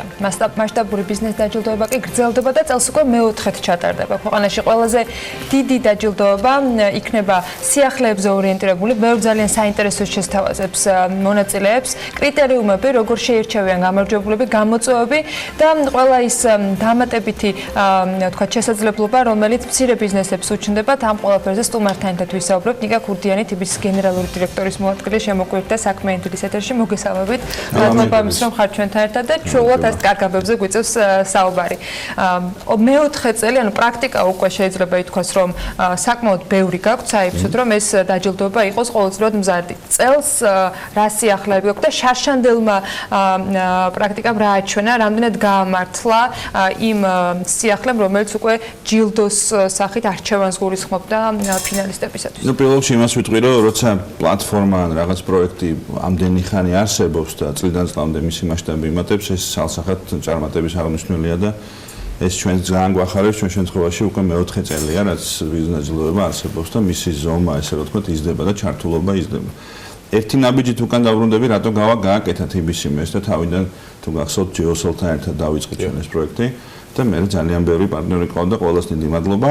რატო გავაკეთეთ? გვინდოდა რომ მცირე და საშუალო ბიზნესში მეტი მაგარი წამოწყება ყოფილიყო და ეს პლატფორმა დახმარებოდა მცირე და საშუალო ბიზნესს თავის წარმატება გაეზიარებინათ და ამ წარმატებაზე мотиваცია გაეკეთებინათ სხვებისთვის. აქ ჩავერთვებოდ ისე და ყველა ის ბიზნესი, რომელიც ჩემი მხრიდან დააღვნიშნო, რომელიც ამ დაჯილდოებაში ხვდებოდა და მithumetes ფინალში ხვდებოდნენ, დღესაც აქტუალურია და დღესაც საინტერესოა ბიზნეს მედიისათვის, იმიტომ რომ ეს არიან ბიზნესები, რომლებიც სიახლეების შეთავაზებას აგრძელებენ და ეს სალსახად არის შესაძლოა ის კრიტერიუმი, რაც ამ დაჯილდოების წარმატებაზე კი, ეგ ნახოთ სალსახად, რომ ბიზნესები, რომლებიც აქტიურად იყვნენ ჩართულები ან გამარჯვებულები, წლიდან წლამდე იზრდებიან და ვითარდებიან და იქ არ დამთავრებულა ნამდვილად მათი და ყოველ წელს უფრო ჩართულები და ჩართულები არიან. რაც შეეხება რა შეიცვალა თქვა შარშანდილთან წელთან და გაამართლა თუ არა პრიზების შემოტანამ და რაღაც ჯილდოების შემოტანამ, თავის დროზე ქონდა უბრალოდ სიმბოლური ჯილდო, ზვიად ციკოლიას მიერ დამზადებული ნამუშევარი და შარშან შევცვალეთ და თქვით, რომ იქნებ ბიზნესებს ვაჩუქოთ არა ფული, ფულზე უარს ვამბობთ, იმიტომ რომ ფული ჩვენი ეს არაფრის მომტანი არაა თუ მიზნობრივად არ იქნა გახარჯული. შესაბამისად, გვინდა რომ გაჩუქოთ ან სტრატეგია ციფრული, ან ბრენდის სტრატეგია და კამპანია, ან თქვათ ვებგვერდი და ასე შემდეგ. ძალიან გაამართლა, ახლა მოვისვინე სწორედ სიუჟეტში, როგორ გაყოფილია გამარჯვებულები და წელსაც იგივე იქნება. წელს იგივეს ვაგზელებთ, რასაც ცვლით წელს და მე მგონი რომ ესეთი მნიშვნელოვანი ცვლილება, ჟური არ იყო ცნობილი მანამდე და წელს ვამბობთ რომ გვინდა რომ გავაცხადოთ, იმიტომ რომ დავფიქრდით ერთ მარტივ რაღაცაზე, რომ თუ ანახებთ საზოგადოებას რა ტიპის ჟურია ჩართული, რა მასშტაბის ესე რომ თქვა და რა გამოცდილების და თვითონ ეს ხალხი ყველა თავის სფეროში ლიდერი არის, ეს ძალიან წაადგება თვითონ პროექტს და მასში მონაწილე ბიზნესებს. ამიტომ წელს ჟურის გავაცხადებთ, დღეს იხსნება თუ არ ვხვდები ვებსაიტი, ამიტომ ეს ყველაფერი თუ უკვე გახსნილი არ არის და იქ გამოცხადდება, იქ ნათელი იქნება ვინ არის. რამდენი ჟურის წევრი იქნება თუ შეიძლება დაგვიცადოთ, თითოში მიახლოებით 5 ადამიანი არის. ამიტომ ანუ და თითო ნომინაციას ყავს თავისი ჟური, ანუ ის არ არის რომ ერთი და იგივე ადამიანი რამოდენიმე ნომინაციაში. ანუ 25 ადამიანი მიახლოებით ეგრე არის და ყველა არის თავის სფეროს ლიდერი რა, ძალიან ბევრი მაგალითი. უკვე ცნობილია ჟურის წევრები, ანუ დღეს შეგვიძლია შეგვიძლია ვებსაიტზე შევიდეთ businessaward.g და იქ არის ყველაფერი. მიუხედავად იმისა, რომ თქვენ ამბობთ, რომ ეს ადამიანები არიან პროფესიონალები, ეს ადამიანები არიან წარმატებულები, ლიდერები თავიანთ საქმიანობაში, მათთვის თუ არსებობს რაიმე კრიტერიუმები, რაც მათ შორის შეიძლება მონაწილეებისთვისაც იყოს სახელმწიფო, როცა გადაწყვეტილებას იღებენ, რომ ჩაერთონ ბიზნეს დაჯილდოებაში წელს და არა ვთქვათ მომავალისათვის მოემზადონ, იმიტომ რომ ეს არის შესაძლებლობა, რომელიც რაღაცა ეტაპზე შეიძლება გამოიყენო. ნახვა. კრიტერიუმები ნათელია, თითოეულ კატეგორიას აქვს თავის ჩვენს ვებგვერდზე განთავსებული კრიტერიუმების ჩამონათვალი. რა თქმა უნდა, რაღაც თავისუფლების დონე ჟურის ეძლევა, იმიტომ რომ თითოეული არის ძალიან სოლიდური წარმომადგენელი თავისი სფეროს და ისე შევარჩიეთ, რომ ყველა ნომინაციაზე შესაბამისი ტიპის ჟურის წარმომადგენელი ყოფილიყო და კრიტერიუმებით, არ ვზღუდავთ, მაგრამ რაღაცა ნათელი კრიტერიუმები და თამაშის წესები, რა თქმა უნდა, გაწერილია, იმიტომ რომ ამ მოთხმაწელმა გვანახა, რომ ძალიან კრიტიკულები უნდა ვიყოთ სწორედ თამაშის წესებზე, რომ არ დავტოვოთ ცარიელი ადგილები, სადაც ან დავის, ან გაუგებრობის, ან შესაბამისად ფრუსტრაციის ადგილი დარჩება და ამიტომ ყველაფერი ძალიან ნათლად არის გაწერილი. ნომინაციების ნაწილს რაც შეეხება, ამ პროცესში არ არის მარტივი ნომინაციებიც არჩიო, ხო, რა ნომინაციაში გინდა შენ რომ თუთ გამორჩეული ბიზნესები ყავდეს და ისინი დაასახელო წელს რაღაც სიახლეებიც არის ამ ნაწილში. როგორ ირჩევა თვითონ ეს ნომინაციები, რამდენად ეს თქვა რთული პროცესია ეს? არ ვიცი თქვენ გახსოვთ თუ არა, მაგრამ ამაზე ბევრს ვსაუბრობს TBC ბანკი ბევრი მიმართულებით. TBC-ისთვის ძალიან მნიშვნელოვანია კორპორატიული სოციალური პასუხისმგებლობა და CSR ეგრეთ წოდებული და ამ მიმართულებით ძალიან ბევრი პროექტი გვაქვს. ბიზნეს დაჯილდოება ერთი ეგეთი პროექტი არის საკმაოდ დიდი მასშტაბის. შესაბამისად, ყოველ წელს ვფიქრობთ ძალიან ფრთხილად და ისე გრძელვადიანად იქნებ ისეთი ნომინაცია გამოვყოთ, რომელიც ბიზნესს წაადგება, ან რაღაც მესიჯს გაუშვებს ბაზარზე. იმიტომ რომ როცა 1000-ზე მეტ მონაწილეს დააფიქრებ ერთ კონკრეტულ თემაზე, ეს რა თქმა უნდა თავის რაღაცა შედეგს გამოიღებს და შესაბამისად ვარჩევთ მე ნომინაციებს. ამიტომ ვაკვირდებით ბაზრის ტრენდებს, ვაკვირდებით სოფლიოში რა არის მნიშვნელოვანი, მაგალითად წელს და შარშანაც ქონდა ნომინაცია CSR-ის, ანუ კორპორატიული სოციალური პასუხისმგებლობის გვექნება. მაგალითად წელს შემოვიღეთ ეგეთი გამოყოფილი ნომინაცია საუკეთესო მომსახურების ან პროდუქტის, იმიტომ რომ ზოგადად მსოფლიოში ისევე როგორც საქართველოში პროდუქტის ცნება და მისი უმაღლესი ხარისხით კლიენტისთვის მიწოდების ცნება ძალიან აქტუალური ხდება და შესაბამისად აუცილებელია რომ ჩვენ საქართველოში ამაზე ვიფიქროთ. ან რა ვიცი, შარშანაც ქონდა ჩვენი პროგრამა სტარტაპერიდან გამომდინარე, სტარტაპების ნომინაცია და ასე შემდეგ. ანუ ბევრი წელს კიდე საინტერესო რაცაა, წელს შემოვიღეთ ახალი ნომინაცია საუკეთესო დამსაქმებლის, ანუ კომპანია, რომელიც თავის თანამშრომლებს საუკეთესოდ ექცევა და საუკეთესოდ უვლის. ეგეც ძალიან მაგარი მესიჯია, იმიტომ რომ კრიტიკულია, რომ ჩვენ ქვეყანაში დავიწყოთ უკვე ფიქრი კომპანიებში იმაზე თუ როგორ ვაბედნიერებთ, როგორ კარგად ვემსახურებით ჩვენ თანამშრომლებს და არა პირიქით, იმიტომ რომ გარემო უნდა შექმნა ადეკვატური, რომ ადამიანი იყოს პროდუქტიული, მოტივირებული და ინსპირირებული რაღაც ახალი იდეებით. შარშანდელი გამოცდილებიდან გამომდინარე, პრინციპში 3 წლიანი გამოცდილებიდან გამომდინარე, რამდენად მიიღო ბიზნესმა ასეთ ბიზნეს დაჯილდოებაში მონაწილეობის, თქვა, შესაძლებლობა, როგორც თქვა, შემდეგ ნაბიჯზე გადასვლის შანსი. რამდენად იმიტომ რომ შარშემ დაემატა ახალი ნომინაციები, გაჩნდა ახალი შესაძლებლობები, მათ უკვე რაღაც ჯილდოების არჩევის შესაძლებლობა მიეცათ, რომელიც მათ დაეხმარებოდა წინსვლაში. როგორ აღიქوام ეს გვანტო, რომ თქვენ სტარტაპერი ახსენეთ და TBC-ის მუშაობა მთელი წლის განმავლობაში გრძელდება ხოლმე ამ სტარტაპერიდან გამომდინარე, რომლებიც ხშირ შემთხვევაში მე ხვდებიან კიდეც ამ დაჯილდოებაზე, იმიტომ რომ ეს ერთიან ჯაჭვს ქმნის. თქვენი გადმოსახედი მაინტერესებს, როდესაც ამ დაჯილდოებას აორგანიზებთ, როდესაც მსგავს პროდუქტებს ქმნით და იგივე ნომინაციებს ადგენთ, რამდენად მიიღეს ამ მცირე ბიზნესებმა ეს როგორც შესაძლებლობა და შანსი ახალ ეტაპზე გადასვლისა. იცით როგორ მგონია, ეტაპი არის კრიტიკული სიტყვა თქვენ კითხვაში. ანუ რას ნიშნავს ეტაპი? ეტაპი ალბათ არის თავის წარმოდგენაში ბიზნესმა რაღაც მიზნები უნდა დაისახოს და იმ მიზნებზე ავიდეს. ხო, ეტაპს გულისხმობა, თუნდაც სხვამ შეაფასოს ის რაც შენ გონია რომ გააკეთეს სხვისგან. ხო, მაგით მივდივარ. ანუ შესაბამისად ამ ბიზნესებს ცალსახად რაც ვაკვირდებით არის სწორედ ეს კარგი ტრენდი, რომ ადამიანი მოდის ჯერ სტარტაპერში, თქვათ, მე ბიზნეს დაჯილდოებაში ღირს მონაწილეობას ჩვენ ხო მაგაზე არ ვამთავრებთ, TBC ბანკს აქვს კიდე ძალიან მასშტაბური ბიზნეს განათლების ფორმატი, სადაც ძალიან ბევრ ტრენინგებს ვაკეთებთ და ვხედავთ, რომ ეს მონაწილეები იქაც აქტიურები არიან და მე მიდიან და ჩვენს ვებგვერდზე რეგისტრირდებიან, თავის პროფაილს ქმნიან და ასე შემდეგ. ამიტომ ეს თვითონ ეს ციკლი ძალიან კარგად მუშაობს. ჩემთვის უფრო კრიტიკული არის, როცა ვხედავ, რომ ეს ბიზნესები თვითონ თავის თავს ავითარებენ და სწორედ იმ მესიჯებით ან იმ ჩვენი რაღაც დახმარების საფუძველზე რაღაც ცვლილებებს ახორციელებენ თავის საქმიანობაში. ეგ არის მთავარი ღირებულება. ეგ არის მთავარი ღირებულება. კი, ერთი ეგ არის და მეორე რომ უბრალოდ წარმატების გაზიარებით უფრო მეტმა ადამიანმა მოინდომოს თავისი წარმატების გამხელა. რატომ? იმიტომ რომ თუ წარმატება არ გაქვს, მოგინდება წარმატების შექმნა. სხვისი მაგალითი ყოველთვის ყველაზე კაი არის ხოლმე და აი ეს წარმატების გაზიარი წარმატება ხო გახსოვთ ეს იყო რაღაც tagline-ი, სლოგანი ამ პროექტის. ეხაც არის და შესაბამისად ამას ბოლომდე დავიჭერთ. რატომ? იმიტომ რომ გონია რომ იგაა ძალიან დიდი ფასეულობა. და ჩვენ დიდი სიამოვნებით გავუზიარებთ ჩვენს მოყურებელს ასეთ წარმატებულ პროექტებს. მადლობა იმისთვის, რომ ამ შესაძლებლობას გვაძლევთ თქვენ თავის მხრივ. წარმატება მიდაგისურვოთ ამ დაჯილდოებას და თითოეულ იმ ბიზნესს, რომელიც მასში მონაწილეობას მიიღებს, რა თქმა უნდა, ჟიურის წევრები, რომლებსაც არჩევანი ექნებათ გასაკეთებელი. საკმაოდ რთული, მაგრამ საინტერესო, იმიტომ რომ მას ველოდებით ჩვენ. დიდი მადლობა. კიდევ ერთხელ ნიკა ქურდიანს TBC-ის გენერალური დირექტორის მოადგილეს მასპინძლობთ საქმიანი დილის ეთერში. მცირე სარეკლამო პაუზის შემდეგ კი ნინო ზაბახიძე შემოგვიერთდება სტუმართან ერთად.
ალბათ ცოტამ თუ იცის, რომ ეტიკეტები საქართველოში 1820 წლიდან იბეჭდებოდა და განვითარებული მეღვინეობის ისტორიის კიდევ ერთი დასტურად შეგვიძლია ეს მოვიყვანოთ. თითოეულ ეტიკეტს წარსულიდან ძალიან საინტერესო ისტორია და ვიზუალი აქვს, რომელთა შესახებაც ერთიანი ინფორმაციის გაცნობა დაინტერესებულ ადამიანებს უკვე შეუძლიათ. და თან ძალიან მარტივად. საგამომცემლო კომპანია ეროვნულმა საგანძურმა უნიკალური წიგნი გამოსცა. ალბომი ქართული ღვინის ეტიკეტების კატალოგი ქართულ ინგლისურ ენაზე, რომელიც ფართო აუდიტორიის წინაშე პირველად წარადგინეს ღვინის და ალკოჰოლური სასმელების 1500-მდე ეტიკეტით ერთიანად. ვისთვის შეიძლება იყოს ეს გამოცემა საინტერესო და საერთოდ როგორ შეგროვდა მასალები, რა მიზანს ემსახურება კრებული, ნინო ზამბახიძე სტუმართან ერთად მოგყვება ამ ყველაფერს. საქართველოს ფერმერთა ასოციაციის თავმჯდომარე დღეს ზაზა მამულაშვილს ქართული ღვინის ეტიკეტის კატალოგის გამომცემელს და დირექტორს მასპინძლობს. ნინო, დილა მშვიდობისა და მივესალმებით შენ სტუმარს. დილა მშვიდობისა, მოგესალმებით, მივესალმებით ჩვენ მაყურებელს. ვფიქრობ ძალიან საინტერესოა და ყოველთვის რაც საინტერესოა მინდა რომ ჩვენი ეთერით გავიდეს. თქვენ სწორად რა თქმა უნდა, თქვენ სწორად აღნიშნეთ, რომ საქართველოს 8000 წლიანი ისტორია აკავშირებს ღვინის წარმოების, შეიძლება ითქვას და ვამბობთ კიდევაც და ვართ ამაყები, რომ საქართველო არის ღვინის აკვანი, ამავდროულად გვაქვს 500-მდე ჯიშის ყურძენი და შესაბამისად ტრადიციულადაც და ეს ვთქვათ მასობრივადაც ვაწარმოებდით ღვინოს. საინტერესოა ის, რომ ღვინო ეტაპობრივად ვითარდება.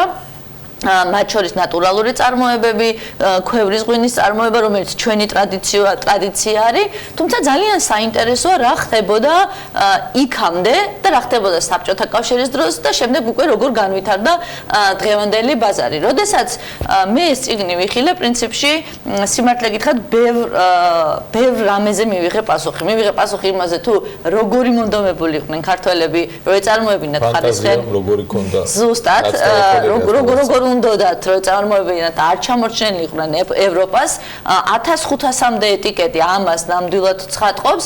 მინდა მაყურებელსაც ვაჩვენო, ეს არის უნიკალური წიგნი, ასე ვთქვათ, და ძალიან მომწონს პირველი ყდა და ეს ბოთლი, რომელიც ძალიან საინტერესო ისტორიას ატარებს და ამას მე არ ვიტყვი, დავუტოვებ ავტორს უფლებას, რომ სწორედ მან თქვას, უბრალოდ ხას ერთ ძალიან მნიშვნელოვან რამეს გავუსმევ, რაც ეხლა ეთერში შემოსვლამდე მოვისმინე. ძალიან საინტერესო არის ერთი ეტიკეტი, რომელიც ძალიან მომეწონა, აგერ ხედავთ ეშმაკის გამოსახულებას. ბატონო? წითელი. ხო, წითელი ეშმაკის გამოსახულებას, რაც ცხადყოფს, რომ მაშინდელი მეღვინე, რომელიც მაშინ იყო ანანოვა ცნობილი და იყო ანანიაშვილი, იგრძნო კომუნიზმის ესე ვთქვათ, შემოსვლა და საფრთხე და პირველი მისი პროტესტი გადმოიტანა ღვინის ეტიკეტზე. ან და უფრო საინტერესო ისტორიების შესახებ თხოვ, რომ ბატონმა ზაზამ უფრო დეტალურად ისაუბროს. ბატონ ზაზა, უღრმესი მადლობა ეთერში მობრძანებისთვის. პირველი რითიც მინდა დავიწყოთ, რას ნიშნავს აი ეს ბოთლი და ეს ეტიკეტი და რა არის ეს? მოგესალმებით, მივესალმებით მაყურებლებს. მინდა მოგახსენოთ, რომ ბოთლი აღებული არის ფიროსმანის ნახატიდან. ეს ნახატი აი ფორზაძეც გამოიყენება, სადაც ნაჩვენები არის. კამერისკენ შემოატრეთ და ზემოთაციეთ, აი გამოჩნდება. სადაც ნაჩვენები არის პურობა საქართველოში. მაგიდაზე დევს ბოთლი, რომელზეც გამოსახულია ეტიკეტი. ანუ ეს არის ეტიკეტის პრეცედენტი ფიროსმანის ნახატში. სიმბოლურად ავიღეთ ეს ბოთლი და ყდაზე დავიტანეთ. ორი სიტყვით ვიტყვი წიგნის ავტორებზეც, ესე იგი ჯერ კომპანიაზე, შემდეგ წიგნის ავტორებზე. ესე იგი ჩვენი კომპანია, საგამომცემლო კომპანია ეროვნული საგანძური 2016 წლიდან შემოვიდა ქართული წიგნის ბაზარზე. შესაბამისად, ჩვენთვის სამწუხაროდ საბედნიერო არ ვიცი, მაგრამ წიგნის ბეჭდვა გვიწევს უცხოეთში, რადგან ჩვენი პრინციპი არის ვბეჭდოთ ხარისხიანად, რა თქმა უნდა შეიძლება საქართველოშიც ბეჭდავენ ხარისხიანად, მაგრამ ბევრი ფაქტორი არის ამის გამომწვევი, რომ უცხოეთში გვიწევს ბეჭდვა. ესე იგი, წიგნი შედგება, საბოლოოდ 300 გვერდიანია, 1500 ეტიკეტს მოიცავს. წიგნის ავტორები არიან ცნობილი პროფესორი ბატონი გოგი სარაჯიშვილი და ცნობილი მეღვინე ბატონი ბონდო კალანდაძე, რომელთა 8 წლიანი შრომის შედეგი აღნიშნული წიგნის შექმნა. 8 წელი აგროვებდნენ ეტიკეტებს. 8 წელი აგროვებდნენ ეტიკეტებს. ეს არის 1500-მდე ეტიკეტი, რომელიც იწყება 1820 წლიდან და მთავრდება 2000 წლით, ანუ მე-19-მე-20 საუკუნე ამოწურულია ამ წიგნში. ანუ მეორე ტომეული და მეორე ავტორებთან ერთად, რა თქმა უნდა, იგივე ავტორებთან ერთად ახალი წიგნი დაიბეჭდება, რა თქმა უნდა, უკვე თანამედროვე კომპანიებზე. იქაც შეიძლება დარგობრივად დაიყოს ქვევრის ღვინოები ცალკე და ქარხნული ღვინოები ცალკე, საოჯახო მარნები უბრალოდ ცალკე და ქარხნული. ესეც საინტერესო იქნება, რა თქმა უნდა. პლუს ამას აქ არის საუბარი ქართულ სტამბაზეც, სადაც პირველი ეტიკეტი დაიბეჭდა, ეს იყო 1820 წელი ზუსტად, მესხიშვილის სტამბა იყო, თბილისში მდებარეობდა და პირველი ეტიკეტი ლითოფურცელი შემორჩენილი გვაქვს ამ მესხიშვილის სტამბაში, რომელიც აქვე წარმოდგენილი არის, რა თქმა უნდა. წიგნში საუბარი არის ზოგადად ჟანრობრივ ეტიკეტებზე, საუბარი არის ასევე განწყობით ეტიკეტებზე. თუ ეტიკეტი ღვინის მიმართულებით კი განწყობილება უნდა შეექმნილიყო, დიახ. ჩვენი ქვეყანა თავისთავად რო ვთქვათ, რომ მისდევდა მსოფლიოს, რაღაც პერიოდი შეიძლება მსოფლიო მოგდევდა ჩვენ, იმიტომ რომ ეს დადასტურებულიც არის, რომ ღვინის აკვანი ვართ, სამშობლო ვართ და თან თვითონ სიტყვა ღვინოც კი ჩვენგან მოდის. და შესაბამისად უკვე მე რა თქმა უნდა ევროპამ უფრო პოვა განვითარება ამ მიმართულებით, თუნდაც ტექნოლოგიურად, იქ რომ პირველი ეტიკეტი სად დაიბეჭდა, ეს 1775 წელს ბეჭდურად დაიბეჭდა, ეს საფრანგეთში იყო, როკშილდების ეტიკეტია, 1775 წლით თარიღდება და უკვე 1820 წელს საქართველოში შემორჩენილი პირველი ეტიკეტი გვაქვს ჩვენ.